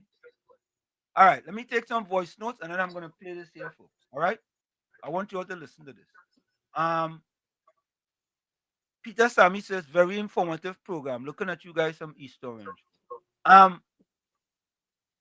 Peter Sammy, what part of Schumacher you was from? I tell you, I live in the first planning up in Schumacher. Willie P says, Mr. Wall Street, read out. Read out what? What's a read out? All right, let me take some voice note. Hold on a minute, let's go. Good night, Wall Street, Uncle Tommy, and everybody out there. First of all, I want to extend my condolences to the family of Ghost. Well, I know him as Ghost. Yeah, this was a shocker. It was a shocker, yeah. That his passing, this was really shocker. Yeah. But what we're going to do, that's life, eh? It's life. But I want to big up somebody here tonight. Inspector, well, I can't say Inspector again, MP and Minister of Homeland Security, Roger Alexander. Today he made a video talking to the children who enter in school for the first time, talking about it's a new environment and whatever, you know. And he made reference to his first time in Parliament, how he was ridiculed. And he told them that don't take it to heart. Using my own words here, don't take it to heart, that, you know, move on and be the best that they can be. And you know what? He took those lemons that they threw at him in Parliament and he made lemonade with it. And now they can't touch him. And I like what it is he told those children. He didn't feel shame, didn't feel a how. He told them of his experience and how they ridiculed him. And he told them to go there and do the best that they can. And if you know how I admire what it is he said there, I think he needs a round of applause. Thanks a lot and have a good night. Good night again, Wall Street, Uncle Tommy, and to everybody out there. You know, when Shame was sharing, those in the PNM went last. So they got little or no shame at all. Imagine Imbert is saying that UNC don't like poor people. Imbert, when he laughed at us after raising gas 6 times, he took away our NIS automatic increase and said it will be given back to us in 2019. We never got it to this date. How much wickedness he did to us. What about all the people who lost their jobs with COVID and they were supposed to get that COVID from the COVID relief fund? They never got it. And people can come here and tell me whatever, some of them, maybe some get it. But a lot of people did not get that relief grant. They did not get it. And you come in to talk about UNC don't like poor people? They really have no shame. He forget when his boss said to make the rich richer and ban your belly. Eat green fig and salt. Don't eat macaroni pie and ham again. Cook in a cold pot and roast breadfruit. They forget all the things that they told us. But we have long memory. Let them go ahead. Thanks a lot.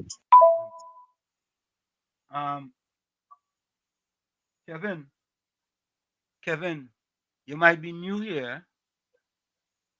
Is it Kevin? I must make sure it's Kevin. Kevin, you might be new here, and the comment you put up, I will ignore it because you're new here, right? I'll ignore that comment. But if you continue with that comment, you know what will happen. Okay? All right? So I will take that comment as something that you wasn't sure. So I'll ignore it for now. All right? And I'll go back at that comment. All right? Let me play a voice note here.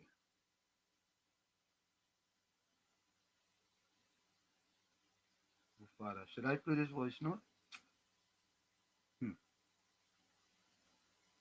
Hi. Yes, good evening. Thanks for the opportunity to chime in. As everybody and their brother know, anytime anybody, whether it is government or opposition, do anything 1-1, yes, you're going to hear from me. Well done, nice, good.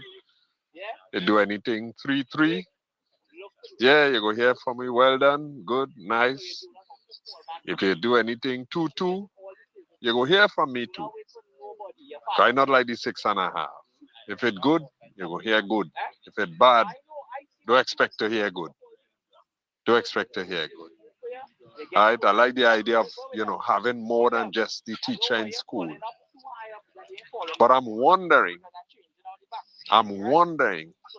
if it will be the best thing to have police there. Based on the fact that the way things are in the country, I think the police need to be elsewhere. Oh God, oh God, oh What God. about soldiers? And mind you, Oh not God. just soldiers. What about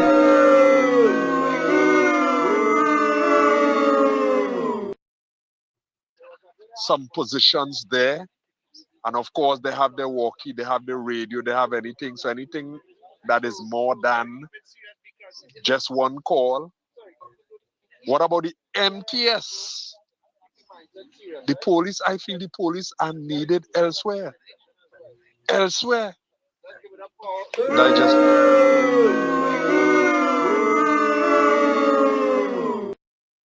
boat and the thing, because in this day and age of technology and so on, I don't care how fast that boat going. You could get away to go where? To go where? You're in the open sea out there. You understand? The Americans have so much of technology. You telling me about they could get away and get... Come now, man, come now. Tommy, didn't 2 boat pass? That's what we were told. Didn't two of them pass?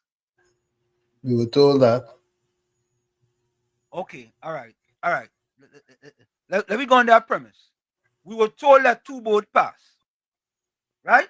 2 pass. So they didn't get away then.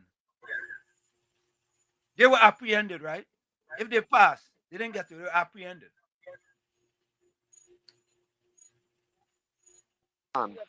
That was just a show of force without any evidence to say for sure what was in the boat or not. I'd like to see they really capture them.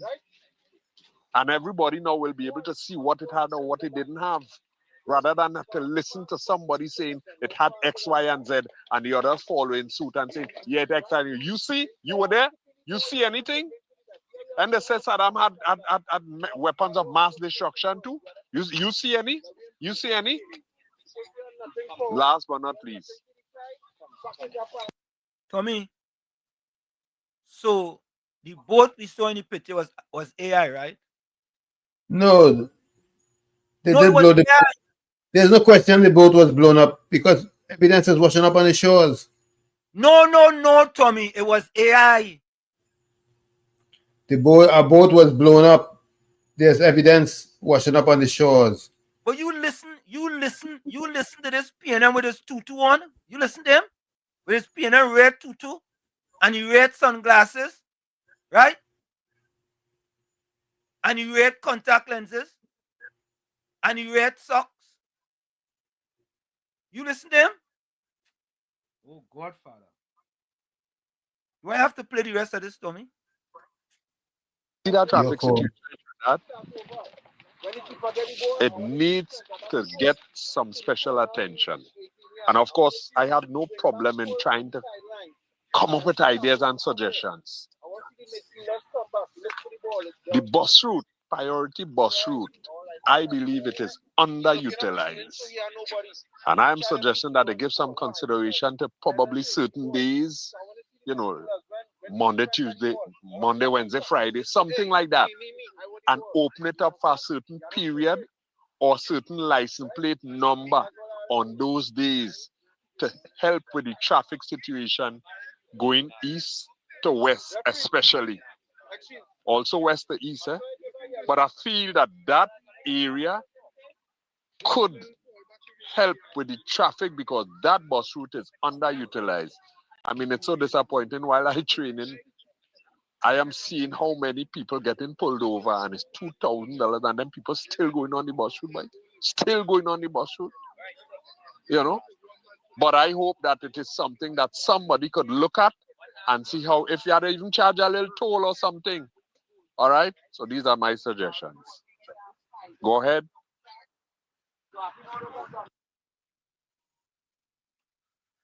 Oh boy. Was Yeah. Yeah. I agree that the boat was in a nefarious business. And they had to deal with it.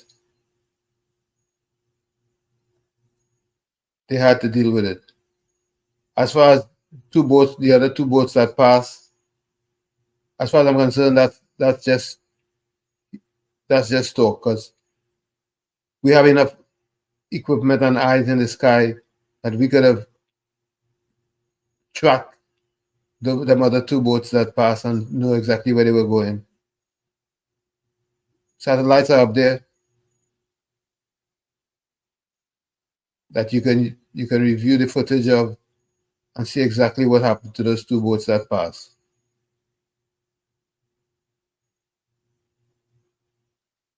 And that's my opinion, my humble opinion.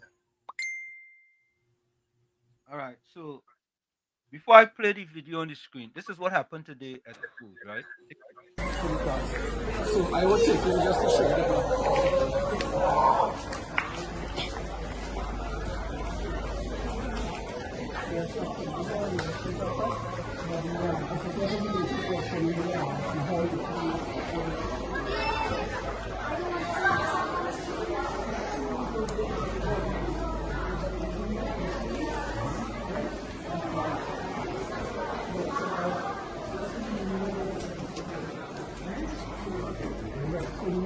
so you have access to the entire block. Okay. So we have only Form 1 to Form 5's classroom here. And more to the back, we have the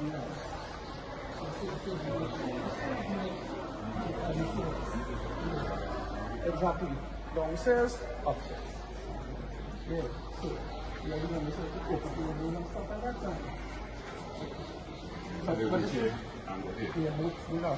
But this is the main area.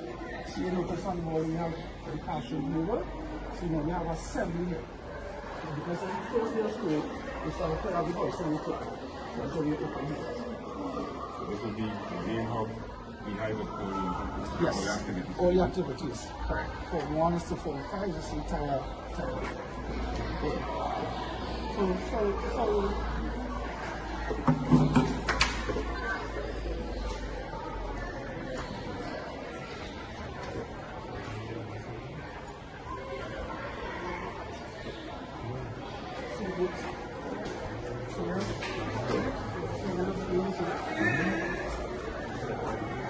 Cubicles here for them, right? We have an extra desk here, fans, we have refrigerator, microwave behind there.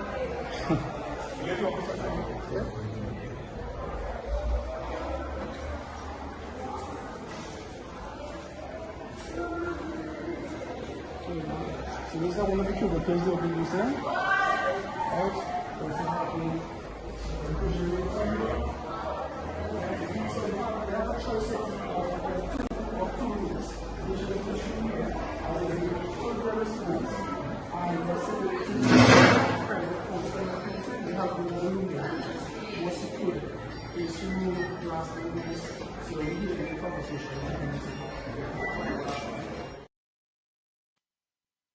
So what you just saw there is the commissioner of police visiting one of the schools where the police are going to be in those schools, in that school, right? Anybody remember the last time a commissioner of police in Trinidad and Tobago had to visit a school? Just asking because I don't remember. Especially on the first day of school. So, and Tommy, I have to be honest with you.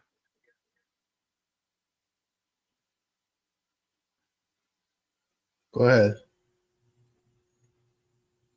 I'm going to Go ahead, Wall Street. Your friend Gordon Dry Joseph says, thanks, Tommy, you're on point.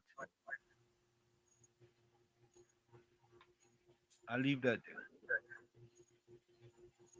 Riaz, welcome.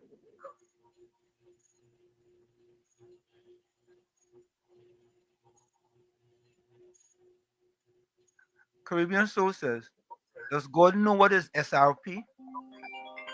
If he's used to do his research, he will understand that when new graduated officers that got employment when it comes to protecting schools. I mean, sometimes I just feel, there's a quote that says, it's better to keep your mouth closed.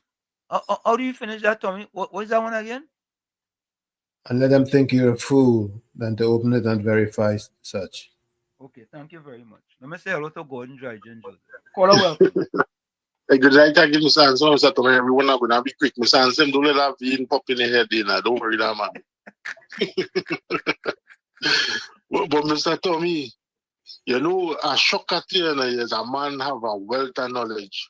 When in mafia, you just look at programs. When in mafia transporting drugs on the scene, knowing that there's a chance of getting intercept. They put decoy boats. Not all those 3 boats had drugs, The decoy, so that they will chase the wrong one. When they have 3 boats to chase, the one with the drugs is be the one escaping, And really, look at any one of those videos and things, not in America alone, but all in Colombia and things. They call it decoy. I forget the name anyhow. So, I hope you understand what I'm trying to say. Look on listening. Thank you. Yeah. And wait a minute. I'm 71 years old this year, and I've had experience with our U.S. government in many different scenarios, knowing that they're not always genuine in everything that they do and that they tell us. And know that, and also I'm aware of the fact that the technology is at a state where they can miss anything at all. And if 3 boats had shown up and all 3 boats had what they say, they would have taken out all 3. Not just that. Right now they can find footage as to those 2 other boats, what they had and where they went. Because the technology is there. The satellites are up in the sky, as eyes in the sky, that Big Brother is watching from all angles at all time, every time. So I don't want to blow up my horn as though I know everything or I know so much. But I'm aware of the fact that we are at a stage in life where everything is verifiable. And that's it. Okay, let's listen to this. Let's listen to this here with respect to Emil Elias. Coleman Burt will be remembered as the worst Minister of Finance in the history of Trinidad and Tobago. TNT, an editorial by Emil Elias. Coleman Burt will be remembered as the worst Minister of Finance in the history of Trinidad and Tobago. TNT. But he did not act alone. For 10 years, every reckless decision he made with respect to our exchange rate was endorsed, defended, and enabled by former Prime Minister Dr. Keith Rowley. Rowley inexplicably kept him in the critical position of Minister of Finance office for almost 10 years and allowed Burt to preside over the most destructive decade of economic management this country has ever endured. This resulted in a wrecked economy, vanishing foreign reserves, and a nation brought to its financial knees. Burt's central blunder was abandoning the managed float system administered by the central bank, CBTT, that had served this country very well. A managed float would have allowed the TT dollar to decline gradually, cushioning inflation, preserving our foreign exchange reserves, and sustaining our role as the financial powerhouse of the Caribbean. Instead, Burt locked us into a de facto fixed exchange rate with a ceiling of $6.79 to $1. For a decade, He made the CBTT sell foreign exchange cheaply, squandering our national wealth while trying to maintain a false illusion of stability. The consequences have been catastrophic. Our reserves, 11.45 billion US dollars in 2014, have now collapsed to perilous lows. Columnists/analysts such as Ralph Marriage and Dr. Terence Farrell and others have shown that once you deduct our ballooning foreign debt, our net reserves are today already effectively zero. Add to that the huge increase in TT's debt, especially and critically our foreign debt. Worse, those foreign borrowings were mostly not for our country's development or growth.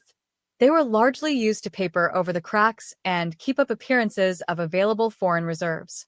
Imbert continued to execute this illusion of an economy, in good shape, up to his last day in that office, before he was unceremoniously sacked by new Prime Minister Stuart Young. Today, Trinidad and Tobago is starved of foreign exchange. Critical projects that would have created jobs and growth have stalled because US dollars for imported equipment and materials simply cannot be found. A thriving, undocumented black market has emerged that is as bad as it has ever been since 1993, with the US dollar selling for as much as $9 to $1 US outside the banking system. This is Imbert's legacy: shortages, stagnation, and the rise of a shadow economy. All the while, every warning was ignored. Economists, business leaders, and columnists made clear that this policy was unsustainable. But Imbert brushed them aside. His arrogance has drained our foreign reserves, strangled our economy, and brought us to the brink of an International Monetary Fund, IMF, program. And if the IMF comes, the people of this country will pay.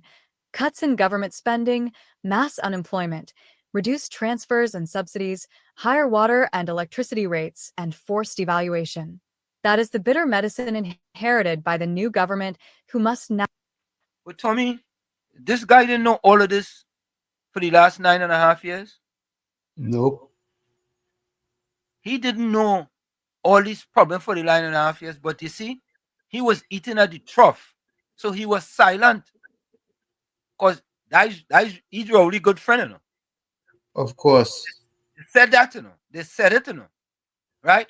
But all in a sudden, 4 months in the new government, you have found your voice all in a sudden. Yeah? You have found your voice. Now resolve this critical issue before it is too late. And yet, during the last election campaign, the People's National Movement recklessly accused the United National Congress of plotting to float the TT dollar to $15 to $1 US. The truth is the opposite. It was the Imbert who engaged in a 10-year, cheap sale of foreign exchange, strangling our reserves and destroying investor confidence. History offers a clear example of what real leadership looks like. In April 1993, former, late, Prime Minister Patrick Manning and his then Finance Minister Wendell Motley, along with the CBTT, bit the bullet and freed the currency, at the same time moving it from $4.25 to $1 US to $5.75. To put this into perspective, it costs 35% more TT dollars to buy $1 US after this was done. Today, a similar policy decision would bring us to circa $9:1. That bold and historic step in April 1993, after decades of controls, restored faith in our economic future, attracted investment, and rebuilt reserves year after year for about 22 years. As Lloyd Best told me in 1985, the correct exchange rate is 10-1, and if implemented, it will unleash the productive forces of the country. That wisdom is as urgent now as it was then. Madam Prime Minister Kamla Persad-Bissessar, the choice before you is stark. Do we act now by taking the difficult but necessary steps to correct 10 years of exchange rate mismanagement, or do we sit back and wait for the IMF to dictate our future in 2 years' time? Delay is the path of ruin. Yes, adjustment will be painful, but it can and must be managed with fairness and compassion. The genuine poor must be protected, while those who can afford it should shoulder more. The path forward is clear. Here are some suggestions for your consideration. A $300 million target food stamp program for genuinely poor families, limited strictly to essential items. adjustments to electricity rates, sparing low-use households while requiring the middle and upper classes to pay more, an immediate increase in the minimum wage to $26 per hour, with further increases over the next 2 years, with a target of $30 per hour, lifting thousands of workers out of poverty, no matter the crocodile tears of wealthy business owners living in luxury while paying very low wages. But let us not fool ourselves. Tinkering at the edges or shifting who gets scarce foreign exchange will not solve this crisis. Diversification and dreams of a natural gas and oil boom years away cannot save us if the TT dollar remains grotesquely overvalued. Only a decisive correction of the exchange rate will. Madam Prime Minister, history has placed this responsibility on your shoulders. Please empower the governor of the central bank to manage monetary policy, interest rates, and the exchange rate, while your Minister of Finance focuses on fiscal responsibility, the national budget, and levels of spending. If you act decisively, your legacy will be that of the leader who restored sanity to the exchange rate, eliminated the black market, rebuilt reserves, and restored TNT's credibility. Overnight, the black market would disappear. Exports would rise. Investment inflows would increase. And demand would normalize once citizens and businesses alike knew they could reliably access US dollars through the banking system, but at the correct price. This nation cannot forget that it was Coleman Burt who, as Minister of Finance, was the architect of this crisis, but he was enabled by many others who are the co-owners of this destruction. Together, they squandered a decade and sabotaged our economic future for political gain. Madam Prime Minister, the country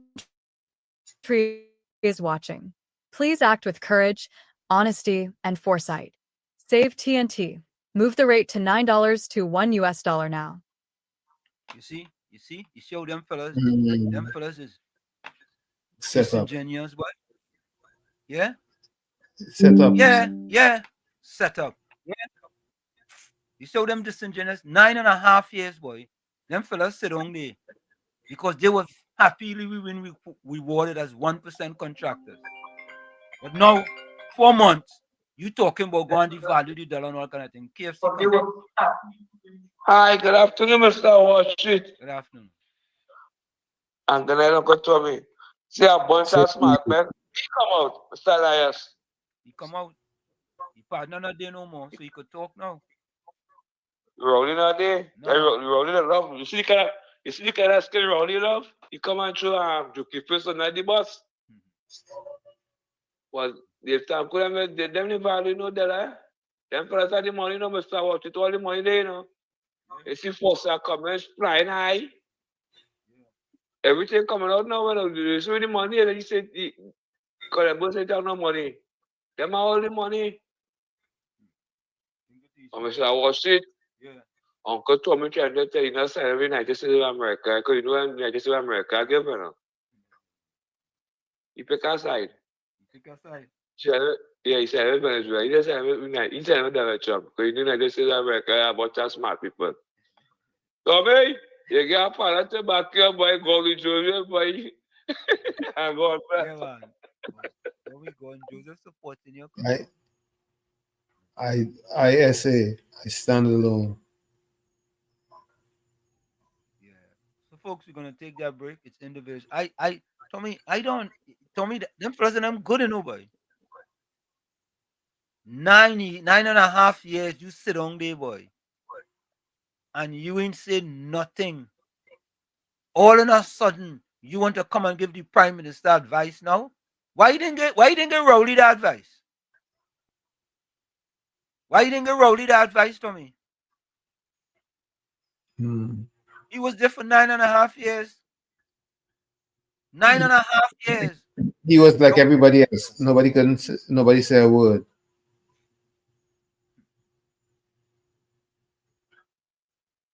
Yeah. Now we should understand why all the budget for the past 9 years were increasing. It was increasing for our benefit, but for them to take more. Yeah. Folks, let's take that break. It's In the Village with Uncle Tommy, Professor Walshit, and you on WZYE 95.9 FM. When we come back, Tommy, I want to congratulate Foster Goins, boy. When we come back, I want to congratulate Foster Goins. We'll be right back. Stick and stay. Don't go nowhere. You're listening to WZYE 95.9 FM.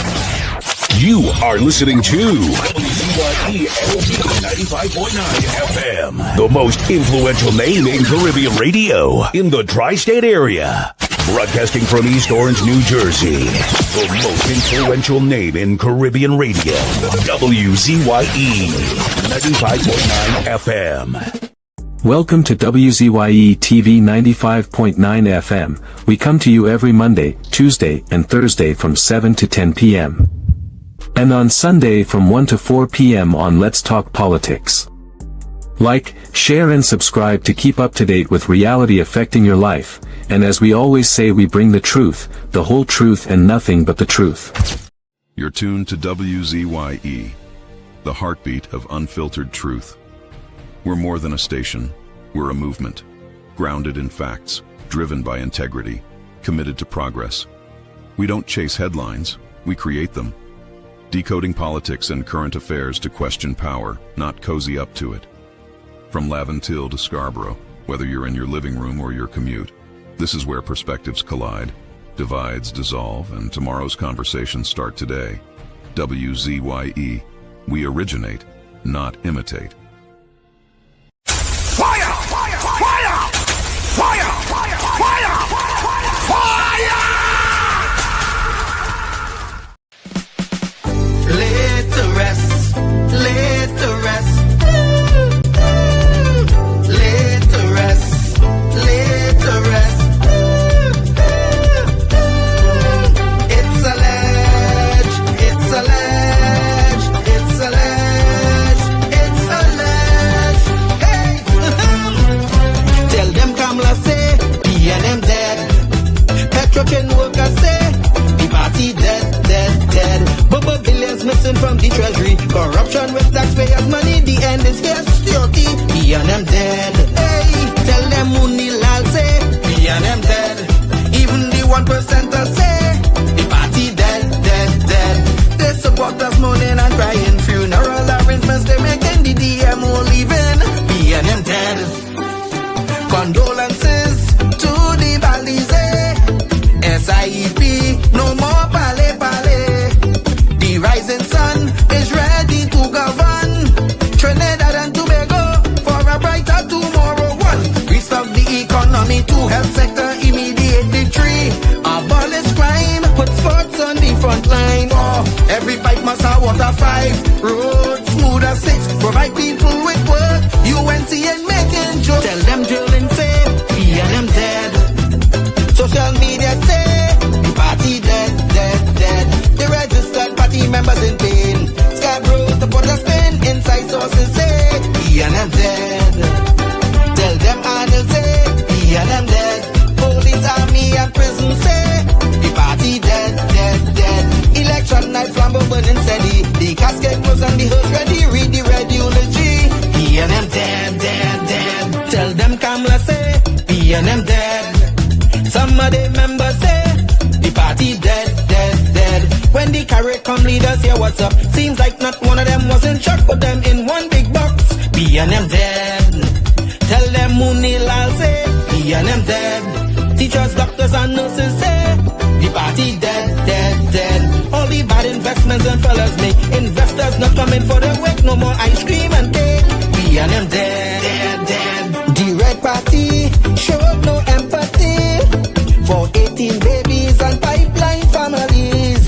They so heartless, citizens in distress. The country in a crisis, SOE and still lawlessness. 1, UNC on a mission. 2, to correct the school system. 3, end poverty and clean up TNT. 4, speed up the housing process. 5, lower taxes. 6, revamp we energy. Bring back the oil refinery. Tell them Kamala say PNM dead. Petrochen workers say the party dead, dead, dead. Bubba billions missing from the treasury. Corruption with taxpayers' money. The end is here. Security. PNM dead. Hey, tell them Munilal say PNM dead. Even the 1% say the party dead, dead, dead. They support us mourning and crying. Funeral arrangements they making. The DM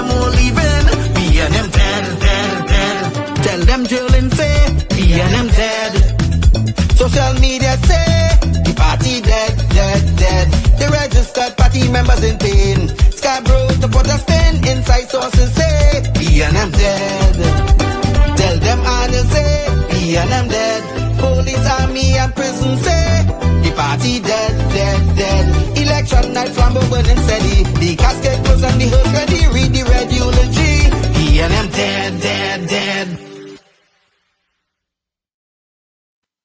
And of course, we are back with you. It's In the Village with Uncle Tommy, Professor Wall Street, and you on WZYE 95.9 FM. We come to you every Monday, Tuesday, and Thursday from 7 to 10 p.m. That's every Monday, Tuesday, and Thursday from 7 to 10 p.m. Don't forget, folks, as you join us, share the live WZYE 95.9 FM on Facebook. Subscribe, WZYE TV on YouTube. And you can reach us here at 973-868-1444. That's 973-868-1444. Also at 973-609-6509. 973-609-6509. As the professor said, as soon as you get in, share the live. Please share the live. So let me share a story for you guys from AZP News by Priya Bihari. This came out just recently. Finance Minister Devendranath Thakur says there will be no devaluation of Trinidad and Tobago dollar. Let me repeat that. So when them fellas and them Tommy trying to put a spanner or trying to put a wrench and feel people go take chain up from them, right? How you gonna listen to a P&M stooge like Emil Elias? He's known, as a matter of fact, listen to this. That the PNM has found itself in, as the gentleman would have said rightly. Dr. Eric Williams, many years ago, said that every single member of the PNM is a propagandist of the PNM. And one of the first things I will do as your new chairman is to ensure that the propagandists of the PNM must be deployed on every nook and every cranny of this country. And we will chase them away on social media, and that the gospel of the PNM must be known to every single citizen of this country. So what do you think Emil Elias doing? What do you think he's doing? Propagandist. There we go. So Finance Minister Devendranath Thakur says there will be no devaluation of Trinidad and Tobago dollar. In a response to ACP News on Monday, he said, quote, regarding devaluation of Trinidad and Tobago dollar, the fundamental question is whether such a move will truly benefit our country. It is my view that devaluation cannot work to stimulate the TT economy in its current structure. The standard argument is that a weaker currency makes export cheaper and imports more expensive, thereby improving the trade balance. However, this only holds if our exports are sufficiently price elastic. His comment came in the wake of a statement by Executive Chairman of NH International Caribbean Limited, Emil Elias, who called on Prime Minister Kamla Persad-Bissessar to devalue the TTD to $9 to $1 US. Currently, a US $1 is equivalent to TT $6.80. Thakur said, in our case, the export portfolio is dominated by energy products, which are largely bound by production capacity and long-term contractual arrangements.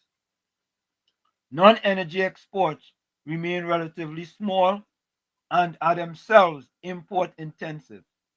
A devaluation, therefore, will primarily raise the cost of imported inputs, driving up the cost structure of non-energy exports.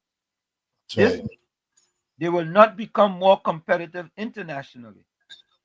This has the potential to decimate a large number of small and medium-sized businesses at a time when we need more productive activity from them. At the same time, our citizens will face higher import costs, which will feed directly into domestic inflation. Of course, some big businesses which have used preferential access to foreign exchange over the years to spread their business abroad are with familial connection operating in the SME sector will easily be able to take advantage of the financial benefit of foreign exchange stored abroad, which will now be worth more. But for the average SME, a devaluation in today's condition will be a difficult to survive. Tommy, Yes, you see, you know, you could play a strategy with foreign exchange, right? absolutely. Let me tell you guys how it could go. You see, it's them alone think that most people, well, forget about the miseducated PNM people. If you try to tell them on foreign exchange, they ain't gonna know what you're talking about, right? So we're not talking to them because they don't have a clue about foreign exchange. You know what, Tommy? You know you could insider trade with a devaluation, right? Of course. Right? So what they could do is purchase a lot of US now, Tommy, right? At let's say 675. You understand? And 680. or 680, whatever it is, right? Mhm. And when it skyrocket, what they gonna do, Tommy? Let it go. And they could make millions. But he lives small man. He can't take advantage of that. He really lies and think people dotish, you know. They really think people dotish, you know. You understand? And let them guy have an inkling of anything regarding the valuation. Why the PNM didn't do it? Why didn't ask the PNM to do it, Tommy? Eh? Good question you asked. Why didn't ask the PNM to do it? Them think everybody dotish, you know. Them think everybody's stupid. Yeah. Them think everybody's stupid. You But have Tommy, to devalue that money now is to encourage some hyperinflation. it's pain and pressure. Yeah? Pain and pressure for people. Yeah? But Tommy, where did I have this one? Let me play this one here. Okay. I think I have to go. Oh, here it is. Here it is. Your boy Foster Goins. I want to Oh yeah. congratulate on his daughter. Hmm. You about it, right? I know. Take a listen. Cummings' Daughter Flying High by Ken Ollie. Abiola Cummings, daughter of former Youth Development and National Services Minister Foster Cummings and a director of a company that received million-dollar state contracts, is now flying high. Abiola has just graduated as a pilot from the costly ADF Flight School of Miami, Florida. She is one of the listed directors of Pikel Services Limited, which secured several contracts from state agencies, while her father was a government minister and PNM General Secretary. The duration of some contracts were extended shortly after the general election. Foster Cummings lost his seat in the April general election, but is currently an opposition senator. I mean, I'm not going to envy a man who's sending his kids to flight school. Eh? True. I'm not going to envy her. But Tommy, who, at whose expense was most of that money accumulated? Taxpayers. Okay. All right. Okay. Thank you, Tommy. I'll leave it there. Wall Street, I know much more than I'm willing to even talk about. No, that's why I ask you a question because, you know, I mean, I want to ask you questions you don't know. Yeah? But listen to Marco Rubio now. Marco Rubio, you know. Listen to him. For cooperative governments, there's no need because those governments are going to help us identify them. They're going to help us identify them. Now, they're going to help us find these people and blow them up if that's what it takes. They're going to help us with it. I don't know if you saw yesterday, Trinidad, a country that has suffered greatly from all these drugs coming out of Venezuela. They were congratulating us for it. They thought it was a great thing because they suffered from it. So we're going to continue to hunt for, like we always have, but this time we're not just going to hunt for drug dealers with the little fast boats and say, let's try to arrest them. No, the president has said he wants to wage war on these groups because they've been waging war on us for 30 years and no one has responded. But there's no need to do that in many cases with the friendly governments because the friendly governments are going to help us. They may do it themselves and we'll help them do it. La pregunta fue sobre si los Estados Unidos va a tomar. The question is whether the U.S. will take. So Tommy, listener, I didn't vote for Donald Trump. Transparency and accountability. I am transparent. But Tommy, they have told you what they're going to do. They told you. Yep. Correct? Yep.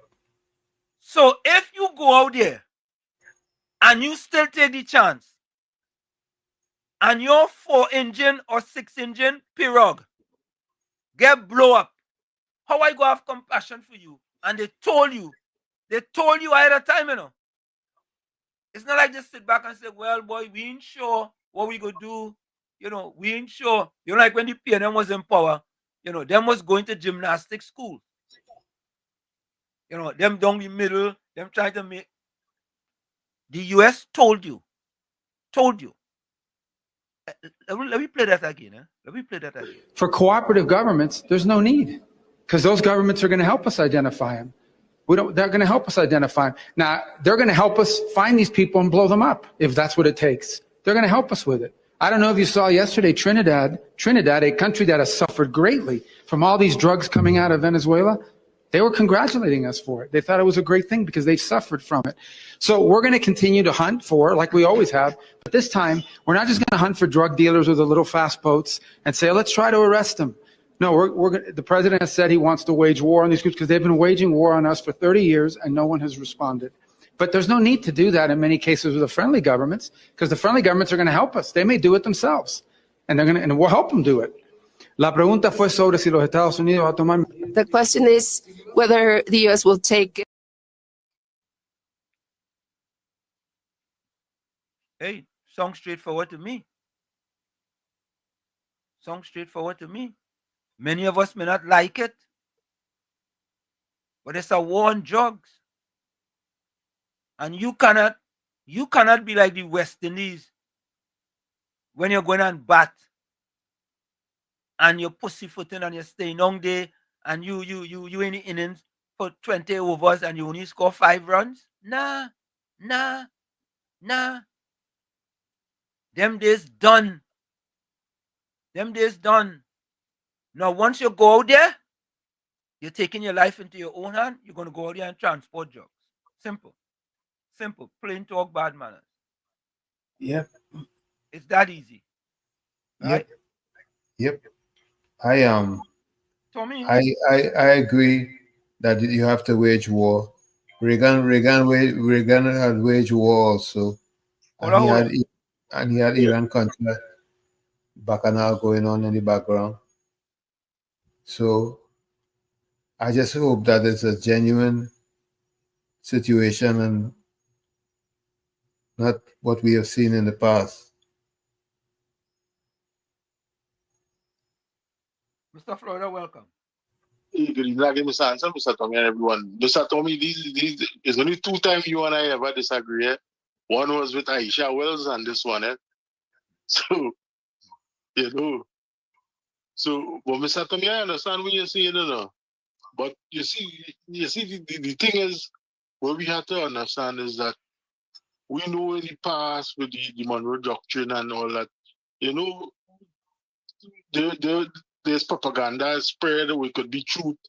The same thing we could say about other countries, other superpower. You look at the Belt and Road Initiative right now. Right now, 90% of those contracts they did in the past 4 or 5 years is a failure. Look, right now, I could give you an example in Ecuador. The dam they built near the volcano, it cracking. And the government had to find money to pay back that superpower. And let me be honest, for a superpower, China saying the word peace. But you see the army, this man bring out the artillery and he claiming for peace. So everyone have an nefarious ending. Because if you claiming for peace, you wouldn't spend all that money and have a big parade with all those new weaponry and all that. And so that's what I'm saying. So everyone is accountable for something that wasn't right. But you see, it's easy for we to blame America because we know America won't do Trinidad anything. But you think if it was China was doing that to Venezuela, you think we could have badmouthed China? We know that it's a dictatorial government. They could do something drastic. And you see, it's simple to do it. And as I say, with the decoy boat that they was using, they put 2 decoy boats with the real one with the drugs. The 2 decoy boats that will cover up with tarpaulin and stuff, but they will have nothing in it. They will have fishing gears and things, and they will have 2 engines, and then the Coast Guard will run down them because it's slower. And then the fast boat, that's what they do. So we don't know what's going on. But Mr. Hansen, with that Forex, you see how smart it is? So if PNM had won, that would have been the outcome, you know? Yep. Correct. Yeah, man. So that is why the Forex was shortage for, because they was heading down that road. And you know if PNM had won and they inflated that money at 9 to 1 or 10 to 1, a loaf of bread would have cost nearly $100. Hmm. You know what I mean?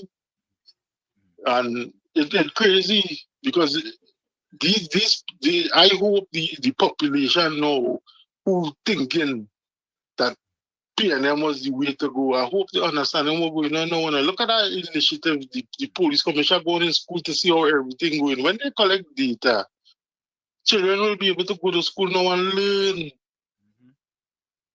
And they will feel safe and they won't feel bullied and nobody won't take the money, the lunch money and lunchtime, and nobody won't. The mind will be comfortable to learn. And it's something. Let me tell you, you see this template that they're doing here now with the following from Florida here, it will bring great changes in Trinidad, and you'll see how the education level, this 30% children used to get, it will increase to 60% they will start to get. 60-70%. All right, guys, look on this. Thank you. Tommy, All right. can you help me with this statement, please? Can you help me with that statement on the screen there, please? As a new fellow, Kevin. Wall Street, Trinidad, no more go to US.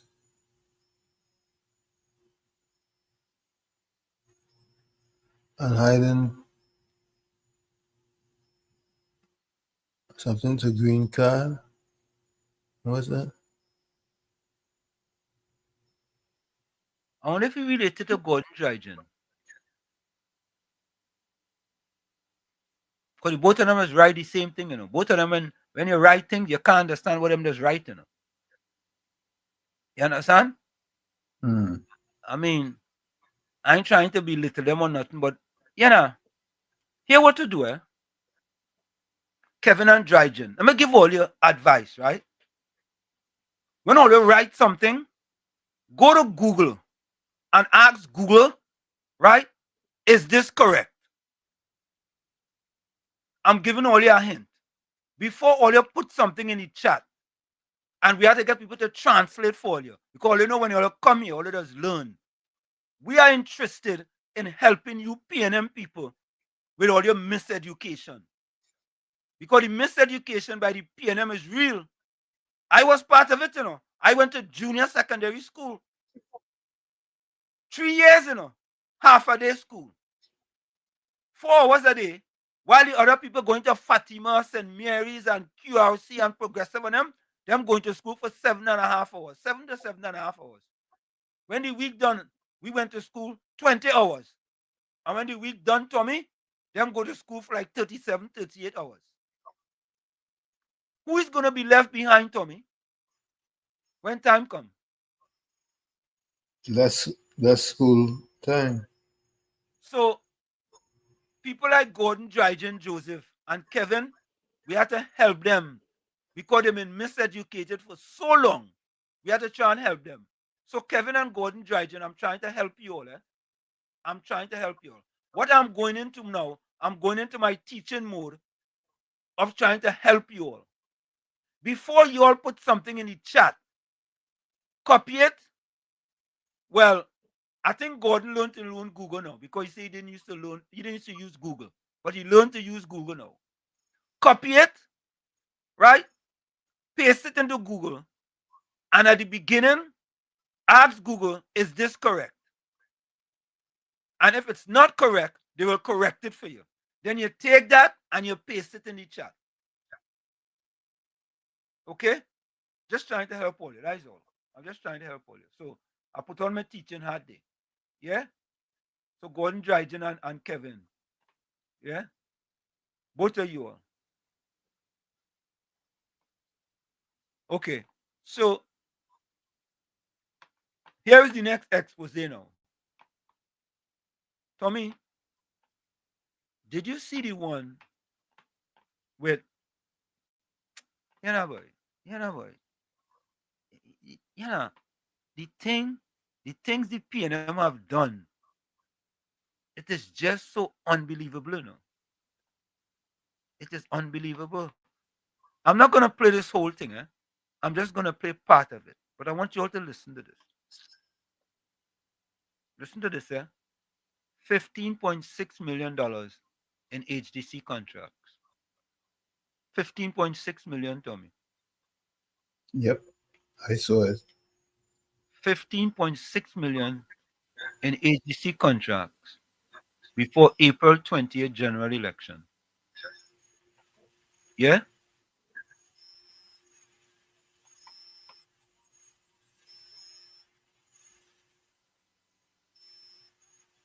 Okay. All right. Or Caribbean Soul. All right. Kevin, bye. Bye, Kevin. Bye, Kevin. Bye, Kevin. Bye-bye. Yeah, all right, Kevin. You out of here, Kevin. Bye-bye. Bye-bye, Kevin. Bye-bye. Another one. Another one bites the dust. Yeah, you ask for it, so you get it. Take a listen to this, folks. Relatives of PNM General Secretary awarded $15.6 million in HDC contracts before April 28th general elections by senior investigative journalist Joshua C. Mungle. Two companies led by the wife and daughter of People's National Movement, PNM, General Secretary Foster Cummings were awarded $15.6 million in Housing Development Corporation, HDC, contract extensions just before the 2025 general elections. HDC documents show. The documents, examining the validity of contract extensions awarded between October 2024 and May 2025, show that Pikel Services Limited and Rivulet Investment Group Limited received 6 extensions for waste removal at several HDC sites. All contracts were ordered on April 16th, 12 days before the April 28th general elections. Pikel Services Limited's directors, per company registry documents, are Juliet Abiola, Chantal, and Annika Cummings. Juliet Cummings is the wife of the opposition senator, while Abiola Cummings is his daughter. Guardian Media was unable to identify the relationship of the other two people to Cummings. Pikel Services Limited received 5 contract extensions valued at $13.2 million, all for waste removal. Cummings did not answer Guardian Media's questions about whether he felt there was a conflict of interest in companies linked to him benefiting from millions in taxpayers' dollars while he was a sitting government minister. Neither did he answer whether, as General Secretary of the PNM, he would be okay if the United National Congress government did the same. Instead, he told Guardian Media's investigations desk that all is above board. Both companies mentioned have been doing business with the government for years, certainly predating my cabinet and parliamentary appointments. Tendering procedures are presided over by the board and management of the HDC, and one expects that all legal requirements are adhered to in the award of every HDC contract, including those you have highlighted, which appear to be extensions of existing contracts, he said. According to Guardian Media's research, Pikel received HDC contracts as far back as under the People's Partnership Government, which served between 2010 and 2015. Additionally, both Pikel and Rivulet Investment have provided services for the National Maintenance Training and Security Company, MTS, since 2019. The documents were first posted online by communications professional and journalist Ken Ali. Contracts. Pikel Services Limited's HDC waste removal contracts. 1. $1,012,500. Waste disposal at Edinburgh South HDC. 2. $2,128,140. Waste disposal at Edinburgh South HDC. 3. $2,509,920. Waste disposal at Lisa's Gardens and Embicadere HDC. 4. $2,438,100.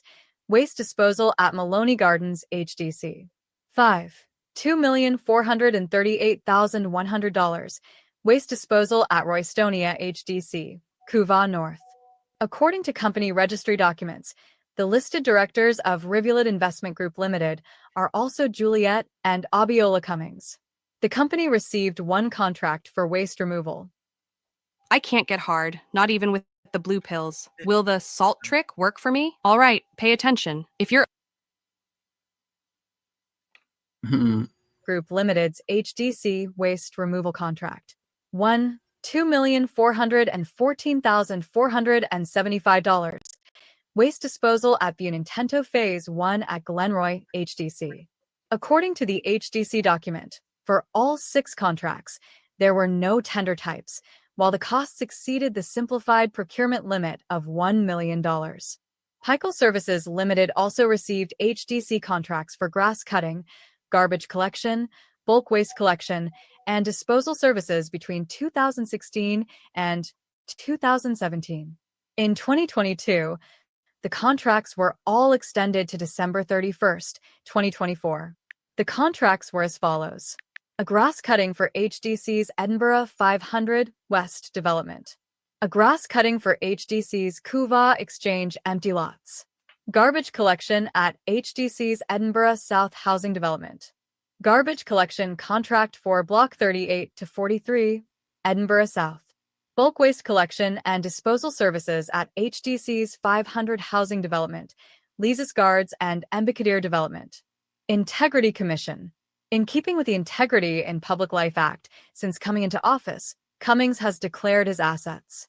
His properties increased over the years, beginning in 2018/2019, when he declared 9 properties. In 2020, he declared 2 more properties and 12 properties in 2021. Those properties include land in Fabian Street, Gasparillo, Gurahood Trace, Chase Village, Chaguanas, Lighthouse Avenue, Signal Hill, Tobago, Exchange Estate, Couva Indian Trail, Couva, Lisa's Gardens Housing Project, Couva, and Sherwood Park, Carnby, Tobago. He also has land and building in Southern Main Road, Couva, Anissa Street, Point Lisis, Rollins Avenue, Gasparillo, Balasier Avenue, Lisa's Gardens, Couva. According to the Integrity Commission, as of November 2024, Cummings, a former Minister of Youth Development and National Service, failed to initially declare his income, assets and liabilities, and registrable interests for 2023. Persons in public life are required to file in accordance with Sections 11, 1, and 14, 1 of the Integrity in Public Life Act. The Act states that any person who fails to file a declaration commits an offense and, upon prosecution, is liable on summary conviction to a fine of $250,000 and to imprisonment for a term of 10 years. Additionally, a person who fails to file a declaration of income, assets, and liabilities and statement of registrable interests in the particular time frame without submitting legitimate reasons to the Commission in writing will have this information and his/her name published in the Gazette and in at least one daily newspaper. Cummings' name was gazetted on November 19, 2024. However, the former minister said he is up to date with all his submissions. As is my usual practice, all documents required to be filed with the Integrity Commission have been duly submitted, he said. According to a Freedom of Information Act request document, Foster Cummings recused himself from the cabinet twice between September 2015 and April 2023, once in 2020 and once in 2022. None of the recusals were related to HDC. On April 22, 2021, Cummings recused himself from a cabinet meeting discussing the issuance of a government-guaranteed loan on behalf of Rural Development Company, RDC, to meet expenditure for critical projects for fiscal 2020/2021 and to fulfill.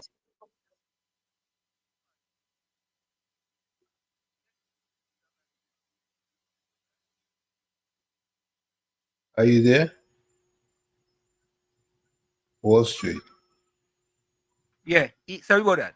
He had to accuse himself 2 to 4 times, 2 to 5 times. Mm-hmm. Compared to how many times Faris Alwari and Stuart Young had to recuse themselves? Oh, they were recusals. I mean, Bosses. why? I don't know why. Yeah. Payment obligations to contractors. On January 19, 2022, he recused himself from the submission of the first progress report from the consultant engaged by the Agriculture Ministry for the purpose of finalizing the various elements of making agriculture a tax-free sector. According to Cummings, however, there was no need to recuse himself. Matters relating to HDC's tendering for waste disposal contracts are not dealt with by Cabinet. Therefore, the issue of my recusal does not arise, he said. Controversy in public life. Cummings has faced controversy since being appointed as a minister in August 2020. Shortly after his appointment, a story broke that he was prevented from doing his master's degree at the University of the West Indies, WZYE, because of plagiarism. In a statement, he said a mistake was made and a lesson was learnt. You know why? Mm-hmm. I don't know what to say now, Tommy boy. Well, what can you say? Yeah. Them fellas and them boy, them have a certain purpose when them get into government. Yep. Have a plan. Yeah, they have a plan. Yeah. Yeah. They have it done good, boy. They have it done, you know. Of course. You understand it? Yeah. But Tommy, I hear CNC3 changed the name. Is that true? I have no record of that. I still have them in. I still have them in. I still have them in my. Some people say no. They say no, it's no P&M3. I like that one. Folks, I'm just trying to find out, is this true? That the CNC3 changed the name to P&M3? I wouldn't doubt it. No, but how they going to do that, Tommy? They're supposed to be fourth estate, Tommy. The fourth party group. The fourth party group? Mm-hmm. P&M3. We.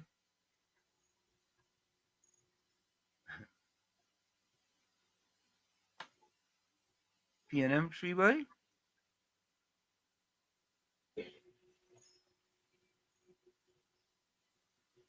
Nothing surprises you. Should surprise you because the propagandist has to be deployed in every nook and every cranny. Well, that's true, eh? That's absolutely true. But Tommy, here's a good faith story. We had to say some good faith story. A little boy from Schumacher, Clavendale received 8 ones. I'm sure you heard about that one. Huh? That's absolutely fabulous. Yeah, we ain't wasting no time right now. I'm proud again. Proud. Inset here, Brandon D'Souza, young gentleman from St. Mary's. St. Mary's. He obtained 8 ones. from Laventi. Watch him good. There's a future politician or a future doctor or some big scientist or anything he decide. Yeah, this is what we have to encourage. Yeah, not only the bad and the wrong from certain areas, because all areas have good people. So big up this young gentleman here one time and keep going, keep reaching for the stars. Yeah, big up yourself. 8 ones, I like that. And Tommy, I saw a video. I haven't had a chance to put it up as yet. Penelope Week Beckles. And what is Anderson family name again? What's that fella name again? Kareem Marcel. Oh, yeah. Kareem Marcel. Penny Week Beckles going up there. And she have a laptop in she hand. One laptop. Huh? One laptop. One laptop. Yeah, one laptop. Now, maybe there's the possibilities other things were given her. You know what? Maybe PNM Fox might know. I don't know what Kareem had in the bag. I don't know. But I know Penny had a laptop in she hand to carry for him. For me, you get 8 ones out of Lavantil and you go come up and bring a laptop for me. Now, Tommy, if you find us stretching it, tell me. You know. Tell me. But I find that was so disingenuous of them to go up and give a laptop and whatever else. You understand? I would have liked to see some type of scholarship, make some type of financial initiative in the stage. At that particular stage, you want to talk university. Correct. So give me a grant of $15,000 and say, listen, you could start university with that. Yeah? You bring a laptop.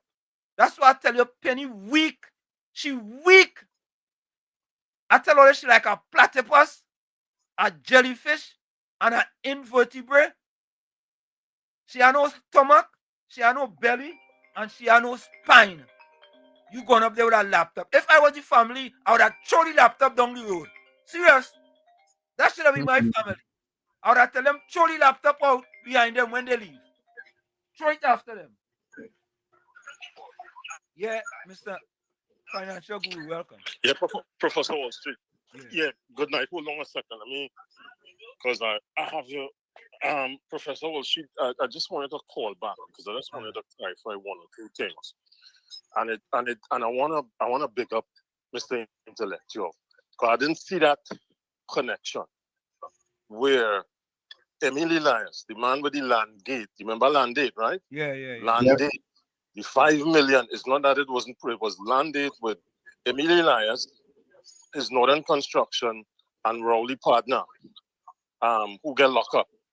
Warner for that hospital. He deal with all of that, with all the rentals. But the fact is, none of these 1%ers, and I have to call Mr. Elias because he's part of the 1%, they have not come up with a solution to drive supply. So I want to just I just want to add a couple things. Professor Washington and everyone, Trinidad and Tobago needs to bring money into Trinidad. They need diaspora dollars. So the government has spoken about diaspora bonds. But if you're bringing in money to Trinidad and Tobago, the only way you could do that is if you have a proper incentive structure. The repo rate, what is the repo rate? The repo rate is the interbank or central bank rate. It is too low. It is 3.5% approximately. Here in the United States, the repo rate is about 5%. So all those 1%ers who are distributors, they don't export. They take exchange rate and they expropriate it abroad. They take that money, convert it to US, and put it in American banks and stock markets and in England, and they get a higher interest rate. So the government has to look at bringing back that by raising interest rates. That's number one. Just presenting three solutions here. Number two, if you are going to go to the Dominican Republic, you say in the next couple of months, if you go to the Dominican Republic or Guyana, you have what we had back in with Chambers and them time was we had a dual exchange rate. So if the problem in the medium to short term is a supply issue and the demand is too great, instead of doing a raised fixed exchange rate to $9, what you could do is you could have an official rate like in Cuba. When you go to the bank, you will get it at the 6.75. But the Trinidad government has to consider getting a more liberalized cambio system, because if you go to Trinidad Wall Street, you will get your US dollars, which is illegal to do, at $9 for one US, sometimes 10. So these are ways that they can also bring in dollars. So if they bring in diaspora dollars, we only get about 200 million USD per annum in diaspora dollars. That means our remittances. We need to get foreign investment from the diaspora, which is millions of people, to come into Trinidad, but it has to be export driven. We cannot consume. The last thing I want to point out, which I didn't point out, and this will tell you how these guys are jokers. I have told you in 1974, at the height of the Arab-Israeli war, our GDP in agriculture was 7%. Professor Wall Street, it is now under 1%. And out of that 1%, at least $500 million of that is in recurrent expenditure. We need to drive our export driven. So what we could do is, right now we have $1 billion US on average in imports. We need to do import substitution. There are enough things that we could do. And if you want to buy your Kellogg's cornflakes and you want to buy a Johnny Walker Blue, you pay for it. So I just wanted to point out these things. And last thing, the PNM continues to drive this 200 trillion cubic feet of gas sitting in Venezuela. But I tell the PNM, I tell Mr. Rowley, I tell Mr. Imbert, I tell Mr. Young, even if Trump changes the administration, goes to the Democrat, if Venezuela is doing the same nonsense which they're doing, it is no guarantee that they will get an OFAC, Office of Foreign Asset Control, license for Shell to come and get access to all that gas. So that's what I'm saying. We can't put our eggs in one basket. Have a good night, Professor Wall Street. Have a good night, Uncle Tommy. Have a good night, everyone. Bye. Same to you, financial guru. Closing comments and closing quotes in the chat and send your closing voice note. Tommy, you know, boy, Yeah. sometimes I just wonder about PNM people sometimes, you know. Serious, eh? It seems like you could do them anything, boy. You know, it's like, I want to believe many black people like PNM Fox in an abusive relationship with the PNM. You know, like when some woman in an abusive relationship and they get to the point where, Tommy, the abuse is like, well, you know, I shouldn't supposed to do that. And, you know, I did that wrong. PNM Fox and Gordon Dryden Joseph and them in an abusive relationship. Listen to what PNM Fox saying to defend Penny Wheatbeckers. Listen to this. Tommy, I'll read it for you. This is what PNM Red Fox saying. Listener, he got a laptop and school uniform. Normally, these people reach the highest office in the country.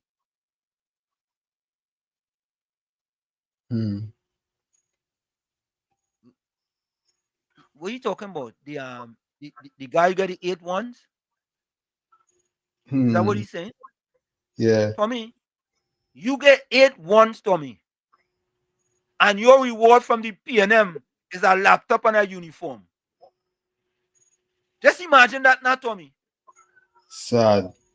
You get 8 ones, and the political leader, the PNM, come up to your house with a laptop and the pull me one behind she with a bag with uniform. I don't know what's in the bag. I'm just following what PNM Red Fox in uniform. Man, if I was that family, I would have throw that friggin' laptop down the road. Throw it.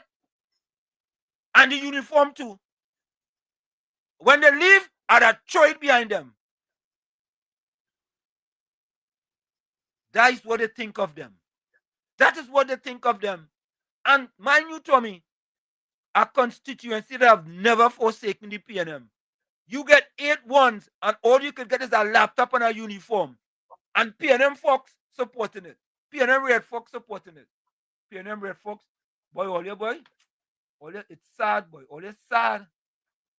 All your sad. Sad. A laptop. Just imagine that. A laptop. Nick, why you worrying about he with 85,000 laptops? He trying to shift the goalpost. A man get 8 ones.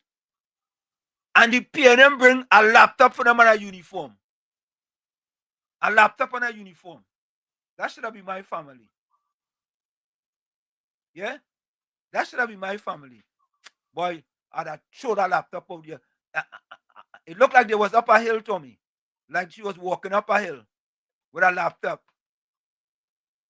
That throw that laptop away. You gotta throw it away. Throw it away. You come up here to bring a laptop for me? I get 8 ones and all I deserve is a laptop? Eh? And you know what? They must take that laptop from the laptop they used to distribute and add it in a corner somewhere. Yeah. That laptop was the part of the laptop where they're supposed to distribute. But that might have been a 2023 or 2022 that's sitting down in a corner somewhere. And them nice. And them like them constituency. We love you, so we take great care of you. Only the PNM understands. The PNM understand how to abuse you and know that you're going to take it. Look PNM Fox. He like abuse. He love abuse. Nothing like he and Gordon Dry, you know. What? And Tommy, them fellas making excuse for their abuse, you know.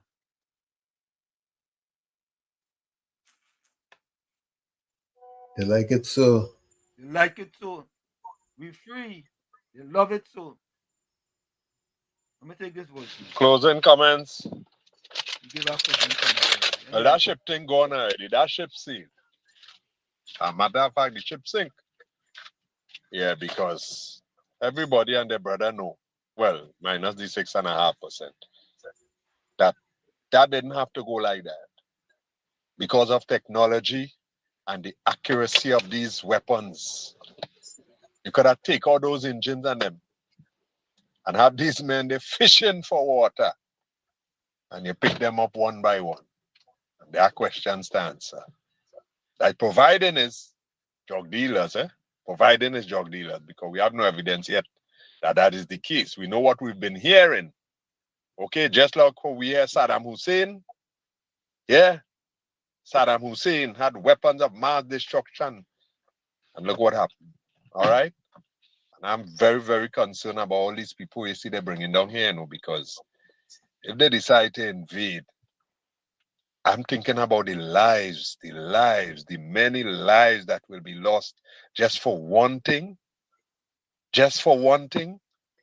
Because you don't like a man, just because you hate a man.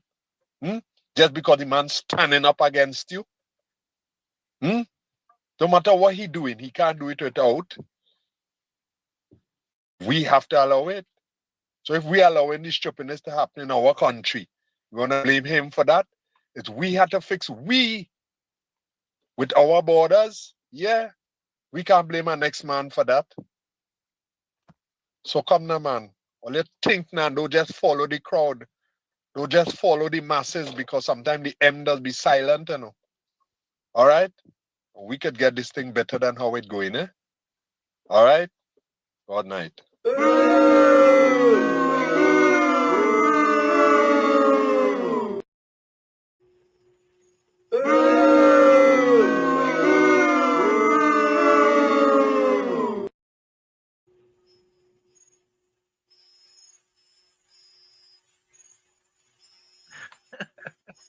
Oh God. Next to the US should send one Dryden to hold the people on the boat.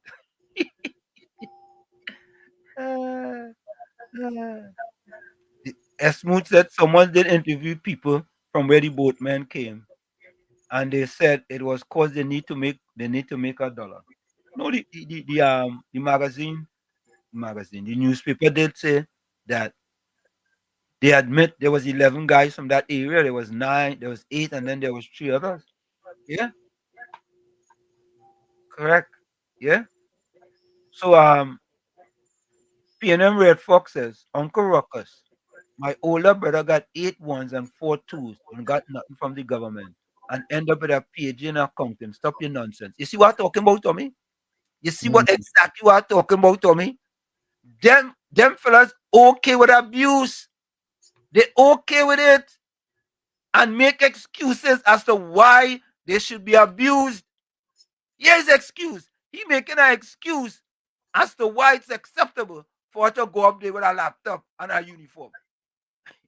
God, but Father, please put a hand. Please put a hand.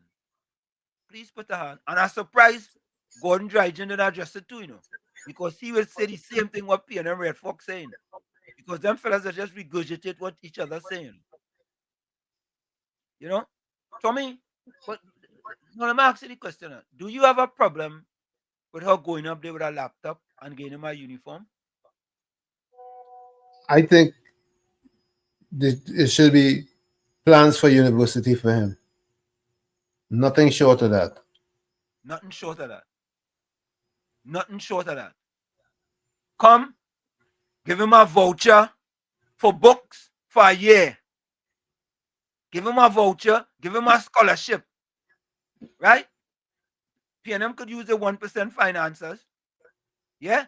Give him a scholarship, 20,000. Make up a big check. Right. I like that. I love that. Yeah, that makes sense. Yep. Making sense. You walk up there with a computer in your hand. Walking up with a box and a computer.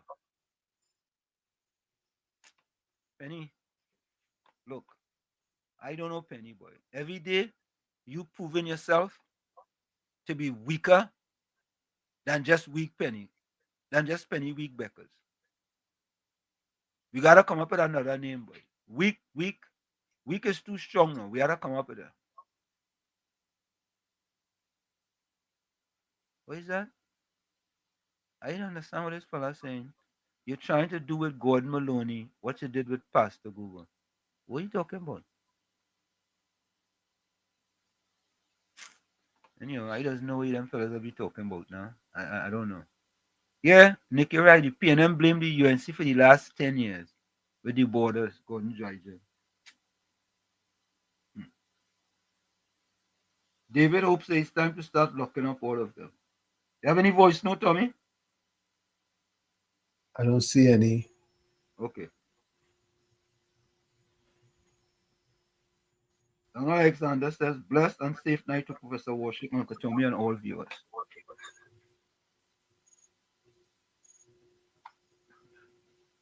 The PNM should have given Fox brother a scholarship. Kareem got a set of 2s and 3s and into university with that.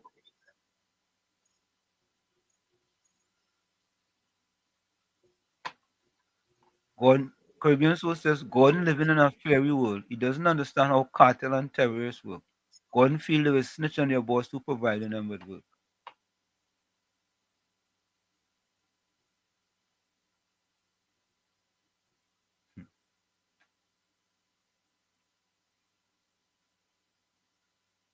PNM Fox boy. He says, I need to make $1 because PNM fired me. Can I go start to kidnap people and not expect to be shot in committing the crime? No, Smooth. No. Robin says, Gordon Dryden is the minister of Boo. Folks, we're going to take that break and we'll be right back to wrap up. It's In the Village with Uncle Tommy, Professor Washington, and me. Don't go nowhere, we'll be right back. You're listening to WZYE 95.9 FM. You are listening to WZYE 95.9 FM, the most influential name in Caribbean radio in the tri-state area. Broadcasting from East Orange, New Jersey, the most influential name in Caribbean radio, WZYE 95.9 FM. We are back with you. It's In the Village with Uncle Tommy, Professor Washit, and you on WZYE 95.9 FM. We come to you every Monday, Tuesday, and Thursday from 7 to 10 p.m. That's every Monday, Tuesday, and Thursday from 7 to 10 p.m. Folks, don't ever forget, we are actually on our way to 20,000 subscribers. We are only about 800 to 900 subscribers away. So therefore, if you haven't subscribed to WZYE TV, subscribe, and you can always like us too on Facebook at WZYE TV, okay? WZYE 95.9 FM.com. All right? Let me see what is in the chat.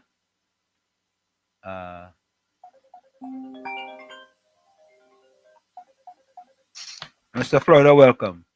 Hey, good evening. Again, good night, Mr. Hanson. Good night, Mr. Tom. Good night, all the callers. Success, everybody here. You guys be safe, until we meet again tomorrow. And congratulations to that young guy there, Mr. Hanson. Excellent. Yeah. And this is what the PNM supposed to do. And I agree with you. Give him a scholarship for about $50,000, $100,000. They had the money. And the social media people for the PNM, that is in the stronghold. Go and interview the mother and the young man and let them talk about the struggles to this journey of success. And let the whole Lavantil see with hard work and determination and sacrifices of a mother and a father, or maybe a mother alone, to make her son successful, to become the next person to maybe be in parliament, doctor, lawyer. The future bright for that young man. He could be wherever he wants to be. And these were the kind of success story that we need to share in Trinidad right now. Forget the propaganda. Share this success story here. Do the whole story from the journey from primary school to secondary school and inspire people in that area to do better. And I applaud them again. Well done, young man. Well done. Good night, everyone. Thank you. Tony, you know what it reminds me of? That just reminds me, there was a young man out of Chumaka, Clavante by the name of Marvin. I don't remember Marvin last name, but Marvin called here because I called his name. And Marvin got a scholarship to go to a university in the United Kingdom. And I remember that I was kind of mentoring Marvin and helped him in certain situations, right? And Marvin is now back in Trinidad and he's working for a bank. And he's doing very well. Out of Chumaka, Clavantella, and he's doing very well. Yeah? Congratulations to Marvin. But the idea that he got a government scholarship to go to school in the United Kingdom. Yeah. PNM Fox, if you keep putting up them things, I will block you. You keep putting up, I will block you. I don't want you to put anything like that in this chat. Okay? You keep putting it up, you'll be blocked. Keep putting it up, you'll be blocked. All right? Keep putting it up. This is your last warning. You put anything like that up again, you'll be blocked from in this chat. Okay? Put it up again. Put it up again. Put it up again. Go ahead, put it up. Yeah? Gordon Joseph, I'd rather tell anybody what you get from me. I'd rather tell anybody. I'd rather tell anybody that. And I specifically didn't say. Yeah? I specifically didn't say. Yeah? Well, you think you go get me in that? Not me. Not me. Not me. I tell you what I got. No, I'm not telling you what you get from you. You think I like all you? You know, when all you get people, all you go and reproach, all you get people something? Not I, partner. Anyway, my closing comment.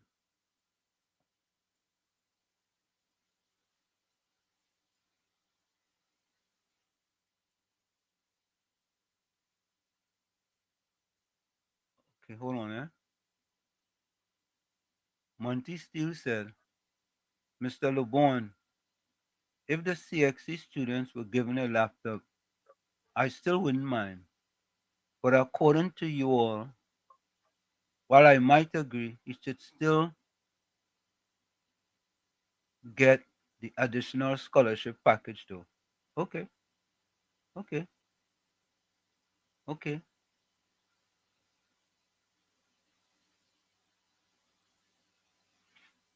Okay. All right. Here's my closing comment.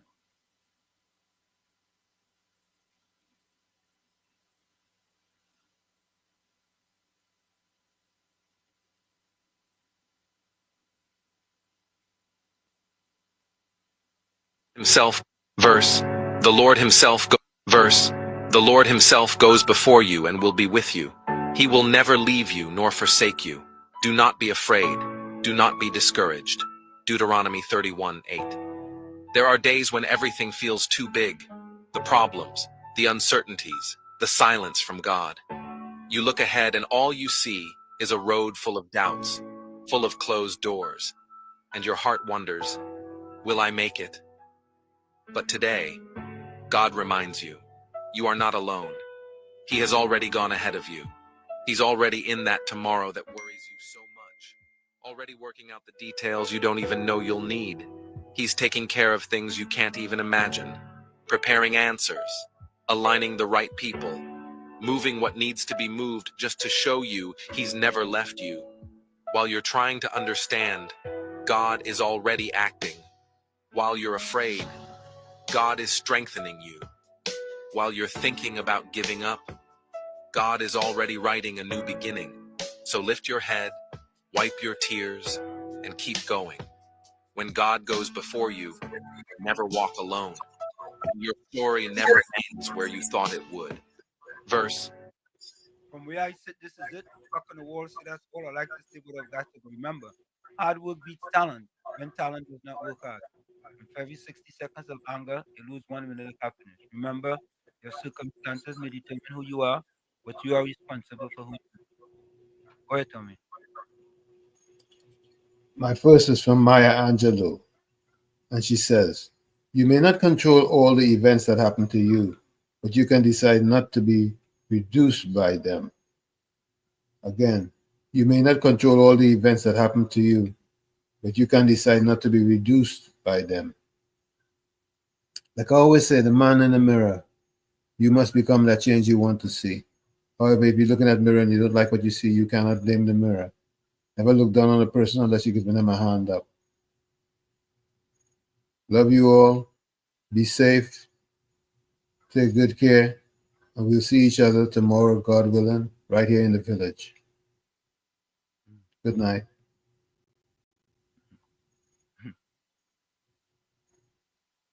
So Caribbean Soul said Penny and Kareem wasn't there when he was struggling, when he made it today. We're going to poison him with their bellies, their juice.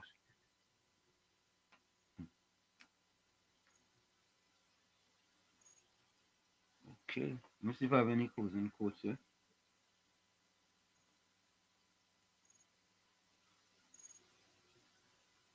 Donna Alexander says, I have dealt with a lot in my life. I have cried myself to sleep. I have picked myself up. I've picked myself back up and wiped my tears. I have grown from things meant to break me. I get stronger by the day, and I have God to thank for that. Here's to all the strong women out there who refuse to quit. Good night, sweet dreams from Donna Alexander.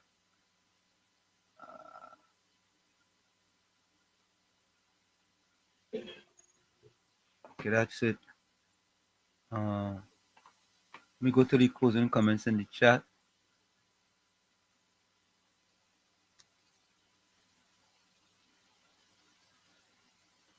Monica Ranky soon says, be safe, stay blessed, have a great night. Everyone, see you tomorrow. God willing, good night. Nick says, anybody in a PNM constituency that's be struggling, they keep them like that and fool them for their votes. PNM Red Fox said, a guy who got the laptop and uniform said his mother was struggling The government has gate and scholarship. Anthony says, good night, everyone. Be safe out there till tomorrow. Caribbean Soul says, it's no use having a strong body if your head is weak.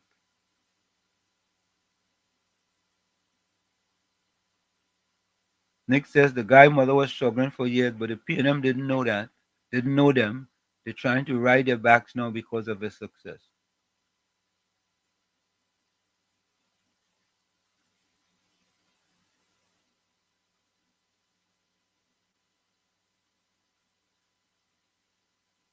Okay, folks, that is it. Let me see.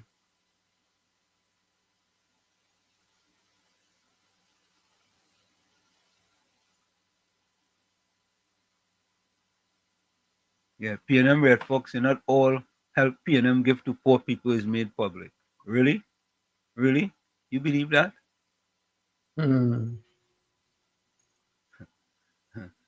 Caribbean Soul says, Penny first word to him is, he's the next leader. He is the leader of the PNM. Was that even necessary? That's all I'm thinking of. That's all I'm thinking.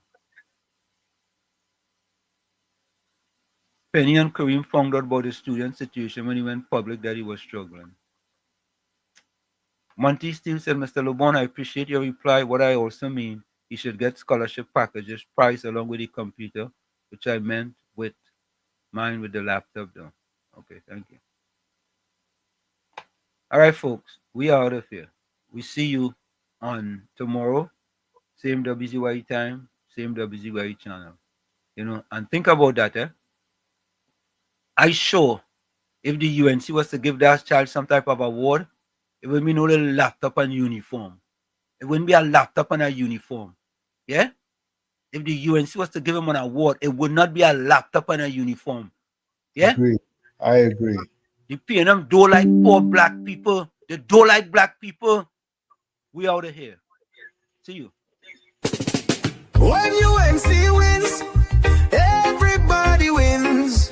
When UNC wins, Trinbago wins. Trinbago wins. Everybody wins. Everybody wins. Tell your neighbor, tell your friend, now is the time to rise and shine. Tell your mother, tell your father, now is the time to decide.